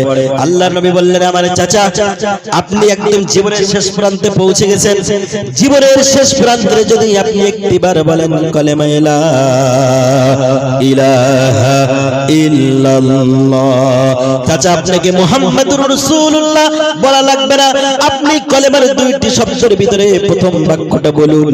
যদি আপনি একত্ববাদের সাক্ষ্য দিতে পারেন কাল কিয়ামতের ময়দানে আল্লাহর সাথে ঝগড়া করে হলেও আপনাকে জান্নাতে নিয়ে যাবার ব্যবস্থা করব। যদি বলেন সুবহানাল্লাহ। আপনি শুধুমাত্র কলেমার প্রথম বাক্যটা বলেন, দ্বিতীয়টা বলা লাগবে না। কপাল কত খারাপ। আবু তালেব ডাইনে তাকায়, মাথার দিকে তাকে আবু সুফিয়ান বসে আছে, বামে দেখে আবু জেহেল বসে আছে, ডানে দেখে উতবা বসে আছে, পায়ের দিকে সাইবা বসে আছে ওয়ালিদ ইবনে মুগিরা। আবু তালেব বলে মুহাম্মদ তুমি আমার চতুর্দিকে একটু দেখো, একদিকে আবু জেহেল উতবা সাইবা ওয়ালিদ ইবনে মুগিরা, আমি যদি মৃত্যুর সময় তোমার এই বলে দেবা কলেমাটা একটিবার পড়ে নেই তাহলে আমার মৃত্যুর পরে এই মক্কার নেতারা ঘোষণা করবে আবু তালেব বড় ভীতু ছিল, কাপুরুষ ছিল, এই জন্য মৃত্যুর পূর্বে মুহাম্মাদের বানোয়াট ধর্মটা মেনে নিয়েছে। যদি বলুন নাউজুবিল্লাহ। মক্কার মানুষ কি বলবে এই ভেবে কলেমা পড়তে, দেখবেন অনেক মানুষ মন চায় বয়স হয়েছে এবার একটু মসজিদে যাই, কিন্তু ভাবে যে এখন যদি আমি মসজিদে যাই পাড়ার লোক কি বলবে, বলে না সারা জীবন গোনা করেছি, এখন যদি আমি হাজী সাহেব হই লোকে আমাকে ঠাট্টা করবে, মসজিদে গেলে লোক বলবে বড় হুজুর হয়েছে। এই চিন্তা ভাবনা করে সে মসজিদেও যায় না, আস্তে আস্তে মৃত্যু আবু তালেবের মতো হয়ে যায়। আমার প্রিয় ভাইরা, আবু তালেব কালেমা পড়ল না, ভালো করে বুঝেন পয়েন্টটা। আল্লাহর নবী সাল্লাল্লাহু আলাইহি ওয়াসাল্লাম মুখান থেকে উঠে গেলেন, দূরে একটা পাথরের উপরে বসে বসে মাথাটা নিচু করে দিলেন, রাসূলের চোখে পানি কান করোনো শুরু করে দিলেন। আল্লাহ রাসূল কাঁদছেন, মনে মনে ভাবছে আরে যে চাচা আমাকে এত ভালোবাসলো, নিজের সন্তান আলীকে না খাইয়ে জাফর বিন আবু তালেব জাফরকে না খাইয়ে আমাকে খাইয়ে দিল, সেই চাচা কলেমা না পড়ে জাহান্নামে যাবে, আমি নবী মুহাম্মদ এটা কেমনে সহ্য করব। চোখ দিয়ে পানি বাইর হয়। এই দৃশ্য দেখে আমার আল্লাহ আর সে বসে বসে তামাশা নেন নাই, মজা নেন নাই, সাথে সাথে জিবরাইলকে পাঠিয়ে দিলেন। জিবরাইল এসে বললেন আসসালামু আলাইকা ইয়া রাসূলুল্লাহ। যিনি বলেন সুবহানাল্লাহ। জিবরাইল এসে বললেন ইয়া রাসূলুল্লাহ, মন খারাপ করবেন না, আপনার চাচা কলেমা পড়ে নাই এর জন্য মন খারাপ করবেন না, কারণ আল্লাহ জানিয়েছেন ইন্নাকা লা তাহদি মান আহবাবতা। নবী আপনি যাকে পছন্দ করবেন, যাকে ভালোবাসবেন, তাকে আপনি হেদায়েত দিতে পারবেন না। ওয়ালাকিন্নাল্লাহ ইয়াহদি মান ইয়াশা, বরং আমি আল্লাহ যাকে পছন্দ করব, যাকে চাইবো, আমি আল্লাহ তাকে হেদায়েতের নূর দেব। নবী মন খারাপ করবেন না।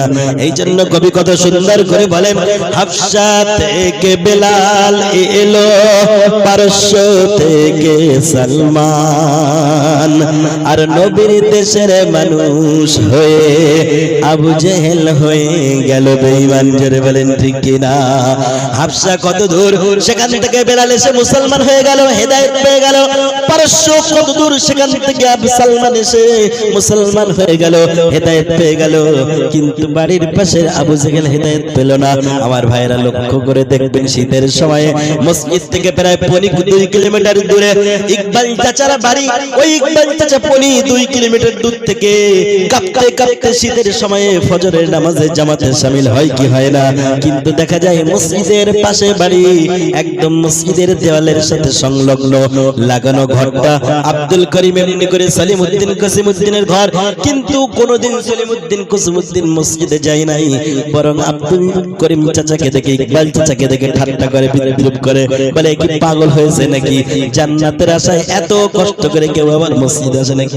বলে কি বলে না, ঠাট্টা করে। কারণ কি আল্লাহ এখন হেদায়েত দেয় নাই। এটা হলো নাস্তিকদের কথা। নাস্তিকরা বলে দুনিয়াটা মস্ত বড়, খাও দাও ফুর্তি করো, আগামী কাল বাঁচবে কিনা বলতে পারো। এই বেলা ভাই মদ খেয়ে নাও, কাল নিশীতের ভরসা কই, চাঁদিনী জাগিবে যুগ যুগ ধরি, আমরা তো রব না সই। নাস্তিকরা এই কথা বলে যে দুনিয়াটা মস্ত বড়, খাও দাও ফুর্তি করো, কিন্তু মুমিন যে হবে, আল্লাহতে যে বিশ্বাসী হবে, সে যারা দুনিয়া সিজনুল মুমিনি ওয়া জান্নাতুল কাফির, এই দুনিয়াটা মুমিনদের জন্য জেলখানা স্বরূপ, এটা মুমিনদের আরাম আয়েশের জায়গা না। জোরে বলেন ঠিক কিনা? কাফের মুশরিক তারা আরাম করবে, কিন্তু মুমিন আরাম করবে কেবল মাত্র জান্নাতে গিয়ে। আমার প্রিয় ভাইরা, তাহলে হেদায়েত দেওয়ার মালিক কে? আল্লাহ। হেদায়েতের মালিক আল্লাহ। রাসূল, রাসূলকে শুধু ভালোবাসলে হবে না, রাসূলের আদর্শ মানলে হেদায়েত দেবেন কে? আল্লাহ।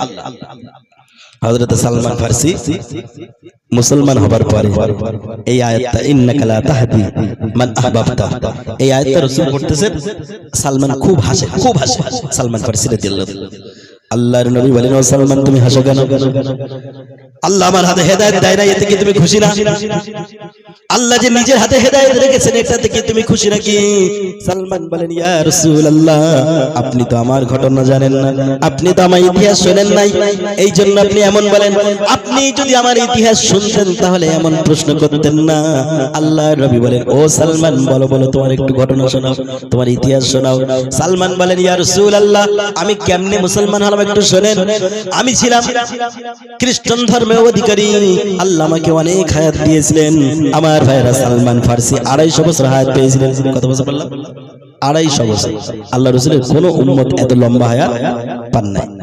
এই সালমান বলেন, ইয়া রাসূলুল্লাহ, আমি আমার জীবনে, প্রথম জীবনে আমি ছিলাম মুশরিক, বটগাছ পূজা করতাম, মূর্তি পূজা করতাম, অগ্নি উপাসক ছিলাম। কিন্তু আমি ওই ধর্মের ভিতরে মহান স্রষ্টাকে খুঁজে পাই নাই। মনের ভিতরে একটা তৃপ্তি, অতৃপ্তি কাজ করত। মনের ভিতরে শান্তি পেতাম না, তৃপ্তি পেতাম না। আমি মুশরিকদের ধর্ম ছেড়ে দিলাম। তারপরে আমি হয়ে গেলাম ইহুদি। কিন্তু ইহুদি ধর্ম পালন করার সময় তখন মনের ভিতরে শান্তি পেতাম না, মনের ভিতরে তৃপ্তি পেতাম না। ইয়া রাসূলুল্লাহ, এই জন্য আমি ইহুদি ধর্ম ছেড়ে দিলাম। ইহুদি ধর্ম ছেড়ে দিয়ে আমি হয়ে গেলাম খ্রিস্টান। খ্রিস্টান ধর্ম মানতে মানতে প্রায় জীবনের 50টি বছর কেটে গেল, কিন্তু তারপরেও মনের ভিতরে শান্তি পেতাম না। আল্লাহর নবী বলেন, ও সালমান, তারপরে কি হলো বলো বলো। সালমান বলেন, ইয়া রাসূলুল্লাহ, একদিনের ঘটনা, আমি খ্রিস্টানদের গির্জায় চলে গেলাম, গিয়ে পাদ্রীকে হাত ধরলাম, পাদ্রীকে বললাম, ও পাদ্রী ভাই, তুমি বলো বলো, এই পৃথিবীর বুকে এমন কোন ধর্ম আছে নাকি নাকি যেই ধর্ম পালন করলে পরে মহান স্রষ্টার দিশা পাওয়া যাবে। পাদ্রী বলল সালমান আছে একটাই পৃথিবীর বুকে একটা ধর্ম আছে, ওই ধর্মের যিনি প্রচারক হবেন নাম তার মুহাম্মদ, তিনি মহান স্রষ্টার ঐশ্বরিক ক্ষমতার তিনি মুজিজার অধিকারী হবেন, তিনি মহান স্রষ্টার পরিচয় ঘটাবেন। তুমি যদি ওই ইসলাম ধর্ম মানতে পারো আর মুহাম্মদ সাল্লাল্লাহু আলাইহি সাল্লামের সাথে যদি তুমি সাক্ষাৎ করতে পারো, তাহলে অবশ্যই তোমার মনের ভিতরে একটা তৃপ্তি শান্তি পাবে। জোরে বলেন সুবহানাল্লাহ।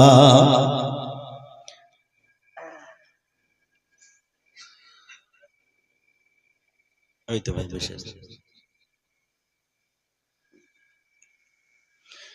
আপনাদের কোনো সমস্যা হচ্ছে না তো ভাই?